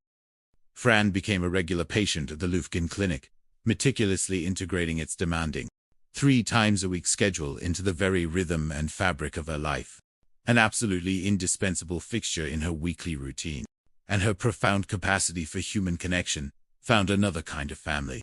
This new, unique community, composed of fellow patients and dedicated caregivers grappling with similar life-threatening challenges, in this shared crucible of chronic illness and ongoing vulnerability, genuine bonds of mutual support. She made many friends, Wanda observed, highlighting her mother's enduring capacity for connection even under difficult, medically challenging circumstances. Fostered such intense and intimate bonds of camaraderie and empathy. You are set beside someone for 3 to 4 hours, subtly transforming what could otherwise be an isolating and psychologically taxing medical ordeal into this natural camaraderie and sense of shared humanity, often extended beyond purely patient-to-patient connections, organically drawing in the dedicated caregivers themselves, even the nursing staff, the whole thing. It becomes a family, Wanda aptly observed, her words powerfully capturing the deep emotional investment, an almost grotesque counterpoint to the insidious horror that would soon engulf the clinic, transforming a presumed safe haven, a beacon of life-sustaining care, into a terrifying, inescapable landscape of extreme vulnerability. The friendships that offered such vital comfort and emotional solace forged in the crucible of shared medical challenge, turning what was once a bastion of support and safety into an insidious, terrifying, with a cold precision that mocked every humanistic principle. The deeply established routine of Fran Metcalf's regular dialysis treatments, maintenance of her precarious health, suddenly and inexplicably culminated in unspeakable tragedy. It was a brutal, abrupt end to a life lived with quiet resilience, abruptly and cruelly severing her cherished connections to her beloved family and her vibrant community, but from a profound and bewildering struggle to comprehend precisely how it could have happened. This was a sudden, catastrophic collapse, actively undergoing a procedure specifically designed to stabilize her system. It defied all expectations, every medical precedent they knew, and every instinct they possessed. For Wanda Metcalf, whose extensive, the circumstances surrounding her mother's death were deeply anomalous, even professionally perplexing to her very core, simply did not align with a natural cause in such a controlled, monitored environment. You don't expect, typically, for a dialysis patient to have a heart attack or get worse during dialysis, she clarified, articulating the stark medical contradiction at the absolute heart of their profound bewilderment. Wanda explained, detailing the fundamental therapeutic goal and physiological function of the complex procedure. It was fundamentally designed to alleviate the immense strain on the cardiovascular system by diligently and precisely removing harmful toxins, dangerous excess fluids, thereby reducing the risk of cardiac events, not provoking them, certainly not in such a sudden, catastrophic manner. For a patient to suffer such a fatal physiological reversal, a catastrophic and irreversible cardiac arrest, in every professional estimation, statistical analysis, and ethical expectation, an exceedingly rare and, crucially, deeply suspicious event, an insistent medical community involved. It was a statistical impossibility that felt profoundly orchestrated. The emotional impact on Wanda, raw and profoundly deep, was immense, agonizing. I think that one of the hardest things for me was not to be able to have a goodbye moment with my mom. This agonizing inability to exchange last words of love and comfort, to share a final, intimate connection, was a profoundly agonizing aspect of her grief. To push beyond the vague explanations that satisfied no one and merely offered platitudes, horrifying possibility of deliberate malfeasance, for the deepest truth of her mother's passing, but a profound, unstoppable forensic impact. In the hushed, grief-laden hospital room, an atmosphere thick with unspoken sorrow, abrupt denial of a proper farewell, Wanda instinctively performed one last, tender act of profound filial devotion, an intimate gesture of pure, unadulterated love, an almost unconscious ritual to honor the woman who had given her life. So I reached down and I kissed her on the cheek. This simple, intimate gesture, a final act of profound love. Even in the bleak face of death's ultimate, uncompromising finality, it was a daughter's final touch, an instinctive farewell. Was a violent, shocking, and profoundly disorienting assault on her senses. An experience that abruptly and brutally shattered the solemnity of the moment, forever polluting its sanctity. And, with terrifying clarity, it planted a chilling, undeniable seed of profound. When I did, there was a horrible smell that burned my eyes and my nostrils. The odor was not faint or ambiguous, not the usual clinical scent of a hospital, nor the lingering, familiar smell of illness. And chemically aggressive, causing an immediate, involuntary, and violent physical recoil. Her eyes stung with a searing, chemical irritation, so potent it felt as though acid had been splashed into them, as if she had just inhaled a potent, corrosive irritant directly into her delicate nasal passages. The very air around her mother's deceased form seemed tainted. Unyielding blade, chilling her to her very core. She smelled like bleach. This specific, powerful, and overwhelmingly persistent odor, so profoundly, jarringly out of place on a human body in any medical setting, life-sustaining medical procedure of dialysis, struck Wanda with the undeniable force of a blaring, internal, professional alarm bell. Eradication and rigorous hygiene had absolutely no legitimate, ethical, or innocuous reason to be intimately associated with her mother's final repose. Its pervasive presence, stark, potent, and unmistakably caustic. This was not a subtle, passing scent. It was an invasive chemical presence, robust, persistent, and undeniably corrosive, destructive substance. An innate sense refined by countless hours of patient care and keen observation. This single, unequivocal, and profoundly disturbing domain of undeniable forensic evidence. This potent, chemical smell, a sensory footprint of unimaginable violence. A silent, yet piercing accusation that screamed, with an unbearable clarity, of deliberate foul play, into something far more sinister, meticulously premeditated, and utterly, unspeakably criminal. The seemingly innocuous, tender act of a final, loving kiss had, hardening their resolve to find justice for their beloved mother. In the immediate, devastating aftermath of Fran Metcalf's sudden, perplexing, and now deeply suspicious death, the direct scientific connection between the caustic scent and her demise was still agonizingly missing from the objective. Life ignited within them, an unwavering and collective determination. They were resolved, unequivocally and fiercely, to meticulously find out what truly went wrong, to push relentlessly beyond the vague explanations and professional equivocations that satisfied no one and merely offered unsatisfying platitudes. Gripping its residents in a pervasive chill of fear, a pattern so stark, so statistically improbable, it defied every conventional expectation of medical probability and random chance. Unfortunately, Fran wasn't the only death at the clinic that day. Emergent pattern of fatality that could no longer, under any circumstances, be ignored, dismissed, or rationalized. Resilient fabric of the Lufkin community, representing another cherished pillar of local life. Claire Strange was a grandmother, a period that had undoubtedly instilled in her a profound resilience, a pragmatic tenacity, and an unshakable approach to life's numerous and often immense challenges, contributing tirelessly to the agricultural backbone of the region, embodying the very spirit of rural Texas. Her life was simple, honorable, purposeful, and deeply connected to the land and her tightly knit community. She went to church regularly, finding solace, strength.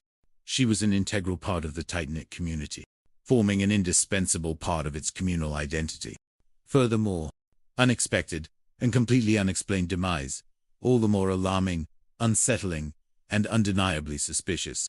Claire Strange was, in every sense, unexplained death, dramatically heightened the pervasive sense of tragedy. The morning of April 1, 2008, for Claire Strange, life-sustaining dialysis schedule, offering no hint whatsoever of the cataclysmic, terminal event to come. At the time of April 1, when she went to visit the dialysis facility, she was screened as normal. Her health assessment offered no immediate red flags, no unusual symptoms or critical developments that would portend danger, and the overall prognosis for her treatment day was entirely positive, and without any perceived complication. Based on her consistent medical history, her years of successful dialysis, and the expected efficacy of the established dialysis procedure, and the attending medical staff, a macabre mirroring of the day's profound tragedy, to be dismissed as mere happenstance, transforming the tragic into the terrifying, and simultaneously intensified her already keen professional suspicions. The initial, quiet shock and profound personal sorrow quickly transmuted into a chilling epiphany. Mother wasn't the only one. Emergent pattern of fatalities, a macabre echo that resonated with sinister implications, connecting multiple lives in a terrifying dance of death. The connection was even more poignant and emotionally resonant, lending a layer of deep personal significance to the two initial deaths. Claire Strange was the name that Mom had mentioned. These two women, connected not only by their shared medical vulnerability and the unique, mirroring each other's end with devastating precision. The statistical improbability of these events was simply staggering. They both went into cardiac arrests within 30 minutes of each other. To have two patients die on the same day, especially under such specific, observed an investigator, this was no longer a matter for epidemiology or statistical probability alone, an unmistakable indicator of foul play. Local law enforcement agencies began to undergo a profound and unsettling reorientation, a fundamental shift in perspective. Or what elusive technical error occurred that could explain this cascade of events? What is going on there? What was happening to these patients? The investigative focus had pivoted sharply, with chilling implication. An unseen, diabolical hand deliberately inflicting lethal harm. The sense of pervasive dread and chilling helplessness only deepened with further tragic news that underscored the relentless, the inexplicable deaths continue, understand, and ultimately stop them. Often succumbed with alarming swiftness to their sudden collapse, exhibiting the same disturbing physiological markers, underscoring the lethal efficiency of the attacks. The sheer efficiency, the brutal suddenness, and the lethal and highly potent method, a precise mechanism of harm that left little to no chance for survival or recovery. This was a highly effective, deliberate, and repeated method of killing, a systematic approach to extinguishing life. Nor an environmental contaminant, but a cold, calculating human killing machine. And then, amid the mounting, pervasive terror, the frantic, and the agonizing inability of law enforcement to immediately pinpoint the perpetrator, a pivotal, groundbreaking, and profoundly incriminating moment arrived. Those most vulnerable individuals whose very lives depended on the clinic, and whose perception, sharpened by fear and uncertainty, had inadvertently become the keenest weapon against the unseen predator, terrifying clarity that transformed it, irrevocably, into crucial, incriminating evidence. Communal treatment room, a flicker of abnormal action amidst the expected mundane routines of patient care, signaling a direct and premeditated act of deadly preparation. Someone walked over to a bleach solution bucket on the floor and drew out that solution into a syringe. Nor the blare of an ambulance siren signaling external emergency, but a quiet, covert, premeditated act, witnessed by the very vulnerable individuals whose lives were implicitly and imminently being threatened by the person committing the act. The seemingly routine object, a cleaning bucket typically filled with a mundane, a terrifying weaponized vessel, the common medical instrument, a syringe, a universal symbol of healing, precision, destructive power. This was no accident, no systemic failure, no natural tragedy. Soon to be reported as a pivotal, undeniable piece of the unfolding criminal narrative, irrevocably ending the hunt for an unseen disease and initiating the hunt for a remorseless killer. The courage of these patients, having witnessed what they instinctively recognized as an act of profound, into a dialysis patient's lines, was the fulcrum upon which the entire investigation turned. Intuitive suspicion into cold, hard, scientific fact. The Lufkin Police Department, now in full command of what was unmistakably a crime scene of unprecedented scale for their jurisdiction, faced an immense, meticulous task of evidence collection and preliminary analysis. Were now critical vaults of potential forensic evidence, a staggering number that underscored the daunting scope of the challenge and the sheer volume of material to be processed. The police department took each container, painstakingly and with painstaking precision took each syringe out and labeled them and tested them with litmus paper, a common and effective chemical indicator. The results were conclusive, and it tested positive for a basic solution. This irrefutable chemical confirmation, the unmistakable presence of a strong alkaline substance within numerous syringes. So it supported the story of Miss Hamilton that bleach had been in the syringe. This tangible, chemical proof, swiftly obtained and undeniably accurate. The logical incongruity of the killer's chosen method. There was no reason for anyone to ever use a syringe to draw bleach in, to measure it. It simply wasn't standard, or even remotely acceptable, medical or hygiene practice. Articulating the glaring absurdity and fundamental medical logic of using a sterile, precise medical instrument in such an uncharacteristic, reckless, and unprofessional manner. This inherent lack of any legitimate medical rationale for such an action unequivocally underscored the malevolent intent behind it, but a deliberate act of subversion. The sheer deviation from established norms screamed of purpose, not error. 2 days into their intensive, detectives scheduled and conducted their initial formal interview with the accused nurse, Kimberly Scenes. The setting for this critical encounter was controlled, allowing the investigators to observe and listen without directly tipping their hand. The atmosphere, however, was taut with unstated accusations. To self-incriminate through her inevitable attempts to deflect, rationalize, or explain away the unexpected. This observational strategy allowed them to gauge her demeanor, her spontaneous reactions, and the narrative she would attempt to construct. Unprecedented closure, and her abrupt dismissal from work, rather than waiting for direct accusation, immediately launched into a rambling, defensive preamble. It was an elaborate facade of manufactured concern and professional anxiety before any direct, formal accusations were even put to her. "We've only been here 8 months. I'm just constantly, 'Are you okay? Are you okay about your head?' To cast herself as an overly dedicated, empathetic, but ultimately powerless. The phrase 'scared they're gonna stroke out' was a particularly dark piece of linguistic craftsmanship, innocent explanation for causing the very cardiac arrests and severe claiming it was already cracked, a clumsy, self-serving fabrication that completely defied the actual medical facts. Then, during this self-serving, seemingly spontaneous monologue, the critical tell, undeniably confirming the detective's most profound suspicions, spontaneously goes on the defense. Clearly aware she had been reported by patients regarding the use of an unauthorized, corrosive substance. What hurts me the most is for 2 patients to accuse me of giving another patient medication that was not a word. Her phrasing was curious, highly specific. This was a lie of deliberate omission, carefully constructed to maintain a semblance of innocence, while avoiding direct falsehood about what she injected. "Where did you give her any medicine?" "I did give her some saline, only because she said she was pregnant." This detail about saline for a supposed pregnancy was a transparent fabrication, utterly without medical basis in that specific context. A weak, innocent explanation for a syringe that was visually observed by patients.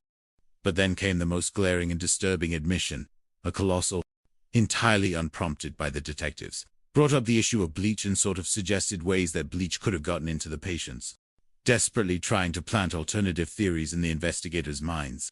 Her proactive, unprompted discussion of bleach, prior to the police even mentioning what the actual allegations were, before the police had explicitly stated any specific allegations to her, was a giant, waving red flag. A glaring neon sign pointing directly to guilt and pre-knowledge of the specific crime being investigated. That brings up red flags in and of itself, because we hadn't told her what the allegations were. The astute investigator analytically observed, to sow confusion before clarity could set in, a powerful form of circumstantial evidence of her guilt. Police, armed with their extensive professional knowledge of clinical procedure, immediately understood the clear, unambiguous boundaries of bleach usage in a healthcare setting, certainly not for cleaning or sterilizing internal components that come into contact with a patient's bloodstream, for drawing with syringes for measurement within the immediate patient care area. 1 part bleach to 10 parts water is used as a disinfectant for external cleaning. The detectives pressed her on her absurd explanation. "You use a syringe to pull your 10 cc's of bleach up." Her response, laden with evasiveness and weak justifications, further exposed her lies. "Sometimes I do when I can't find a seg. I love the little medicines cups, but if you use a syringe to 10 cc's, then you're going to have to, put it in the receptacle.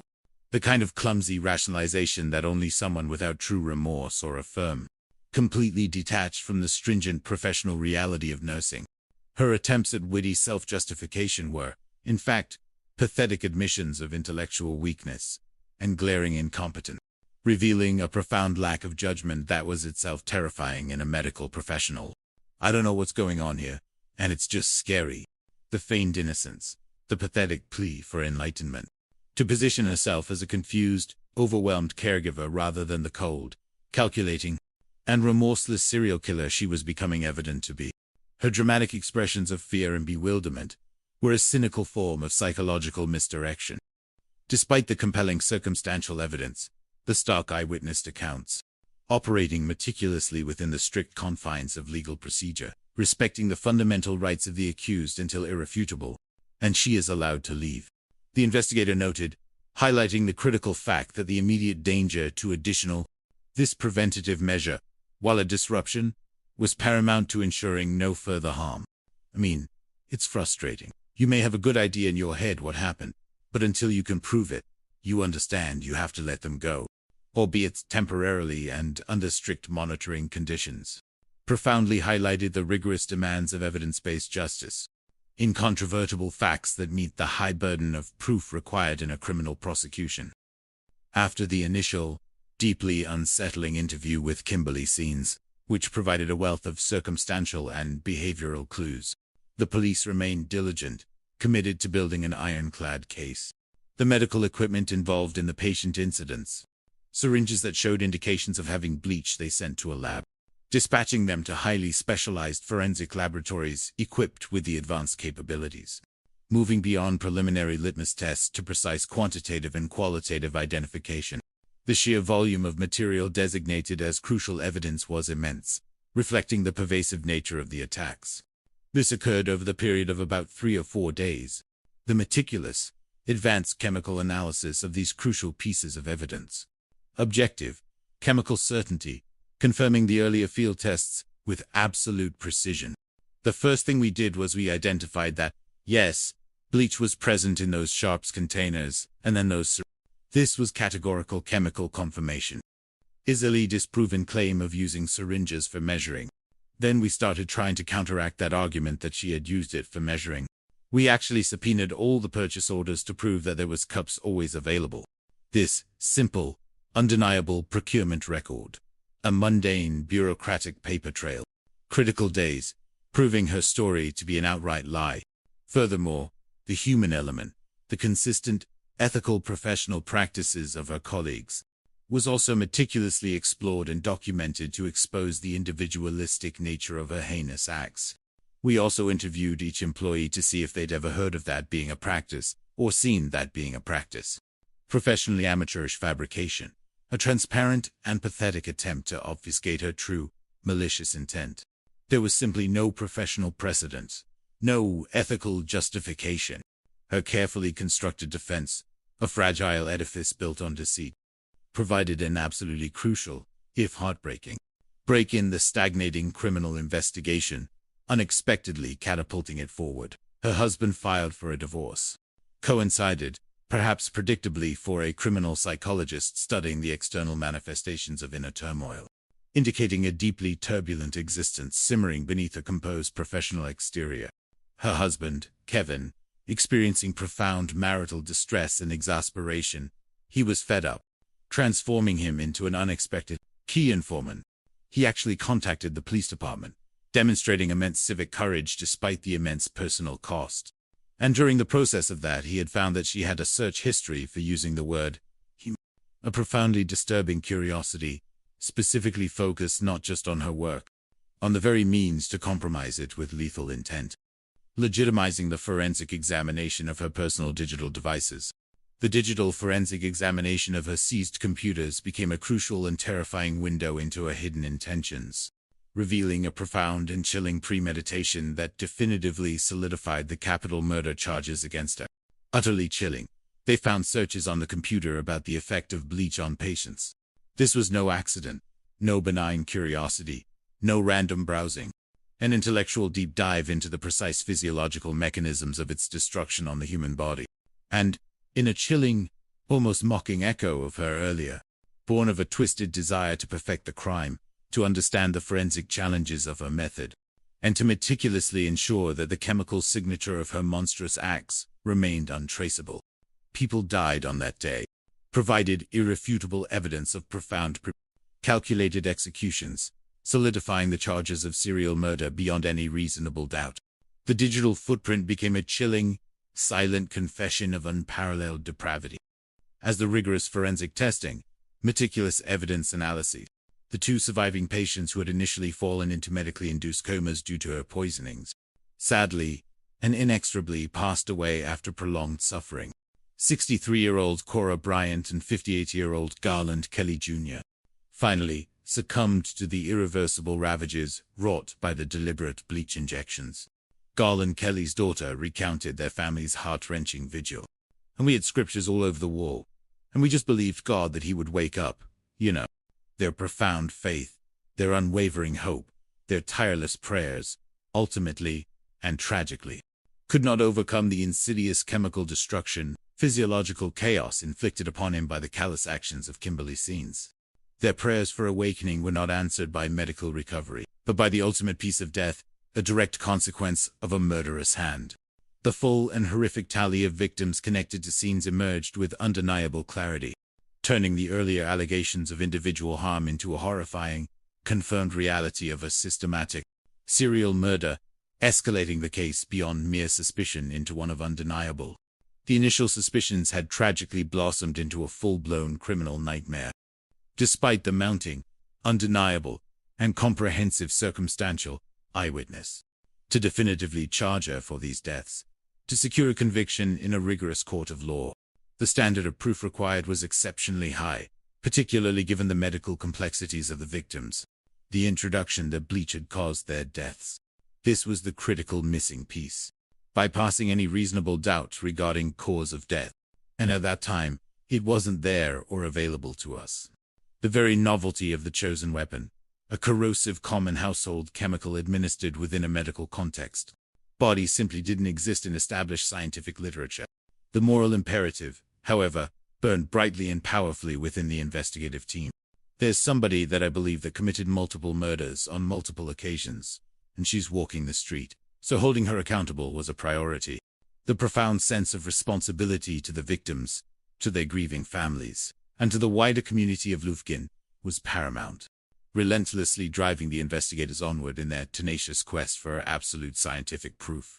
They would not rest until justice, undeniably and scientifically, was served. Investigators in Lufkin, Texas, found themselves confronting an unparalleled and profoundly unique challenge, a forensic puzzle that demanded ingenuity and a significant leap beyond conventional methods, particularly in victims whose underlying medical conditions often complicated post-mortem analysis. The mechanism of injury was the clandestine introduction of bleach into dialysis lines, and there's very little established research where bleach has been specifically studied, meant that standard forensic toxicology protocols for definitively proving its lethal effects in a human, posing an immense and unprecedented challenge to the investigators and their collaborating forensic scientists. This required profound innovation and meticulous, exploratory science. Then, a crucial visual detail, a distinct physical anomaly from Garland Kelly's initial. The black clot seen by a technician going through Garland Kelly's line provides a possible clue. This visually distinct anomaly, an aberrant, dark mass in a typically red blood line. We suspected that bleach might change the color of blood, the investigators surmised, forming a critical hypothesis. They devised an ingenious, but powerfully illustrative experiment that meticulously replicated the suspected effect, which is bright red from Sergeant Abbott, ensuring the blood sample was fresh and representative, and we dropped some bleach in it and it immediately turned black. The simple, horrifying experiment provided stark, undeniable visual and scientific confirmation of their hypothesis, signaling immediate and profound cellular destruction. This simple, yet powerful, visual confirmation began to unveil the physical signature of the insidious poison. The next, and crucial, step was to understand the precise biological mechanism of the profound destruction inflicted on a cellular level within the human body. The forensic analyst explained, meticulously piecing together the visual clues with cutting-edge scientific understanding. Oxygen-carrying blood cells released critical intracellular components, particularly a dangerous surge of potassium, into the bloodstream. If enough blood cells explode or burst, this releases potassium. Potassium gets to the heart, causes cardiac arrest. The meticulous physiological explanation unveiled the brutal biological mechanism of death. Electrically chaotic failure of the heart, a sudden and fatal cardiac arrest.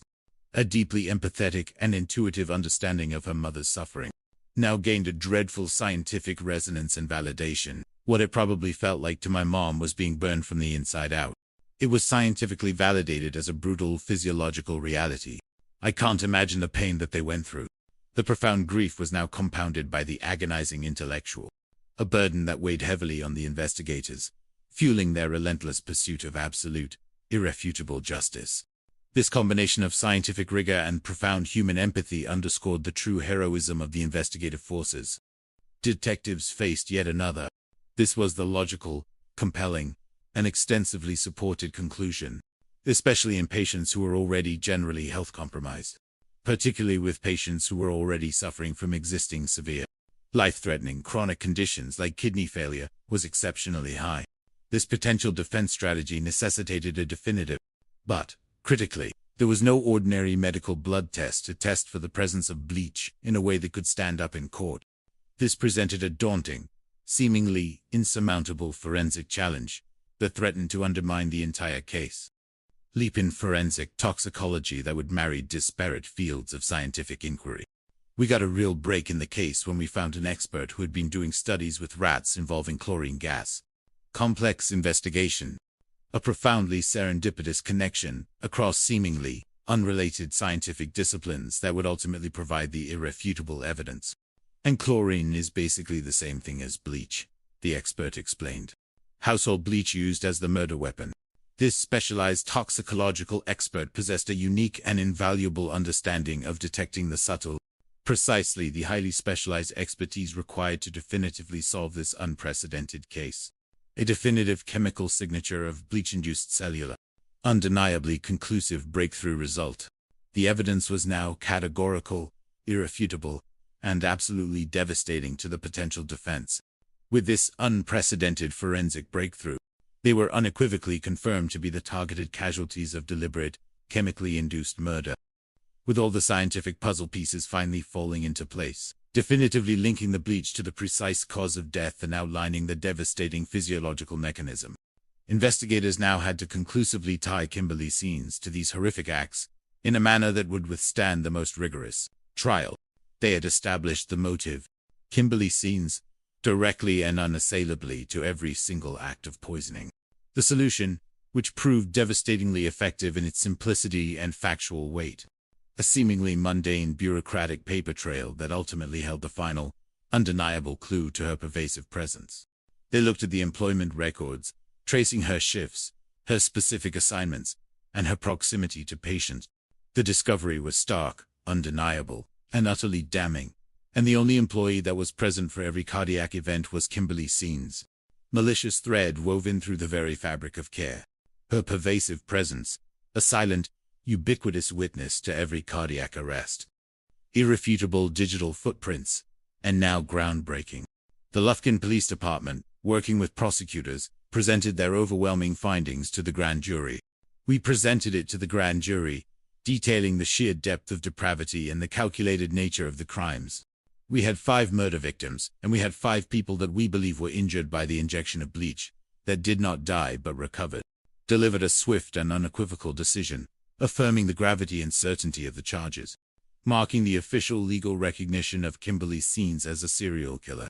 They returned an indictment for capital murder, and then 5 counts of aggravated assault. They agreed with us.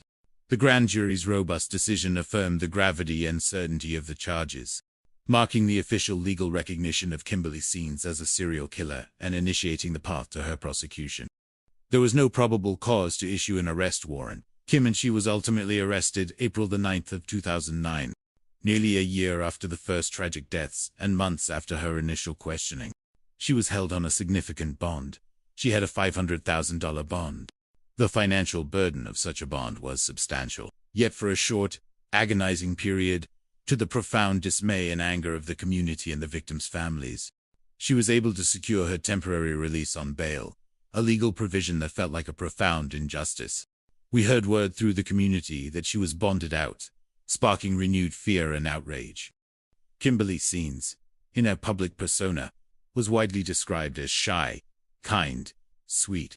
This outwardly unassuming and gentle demeanor made the reality of her monstrous acts almost impossible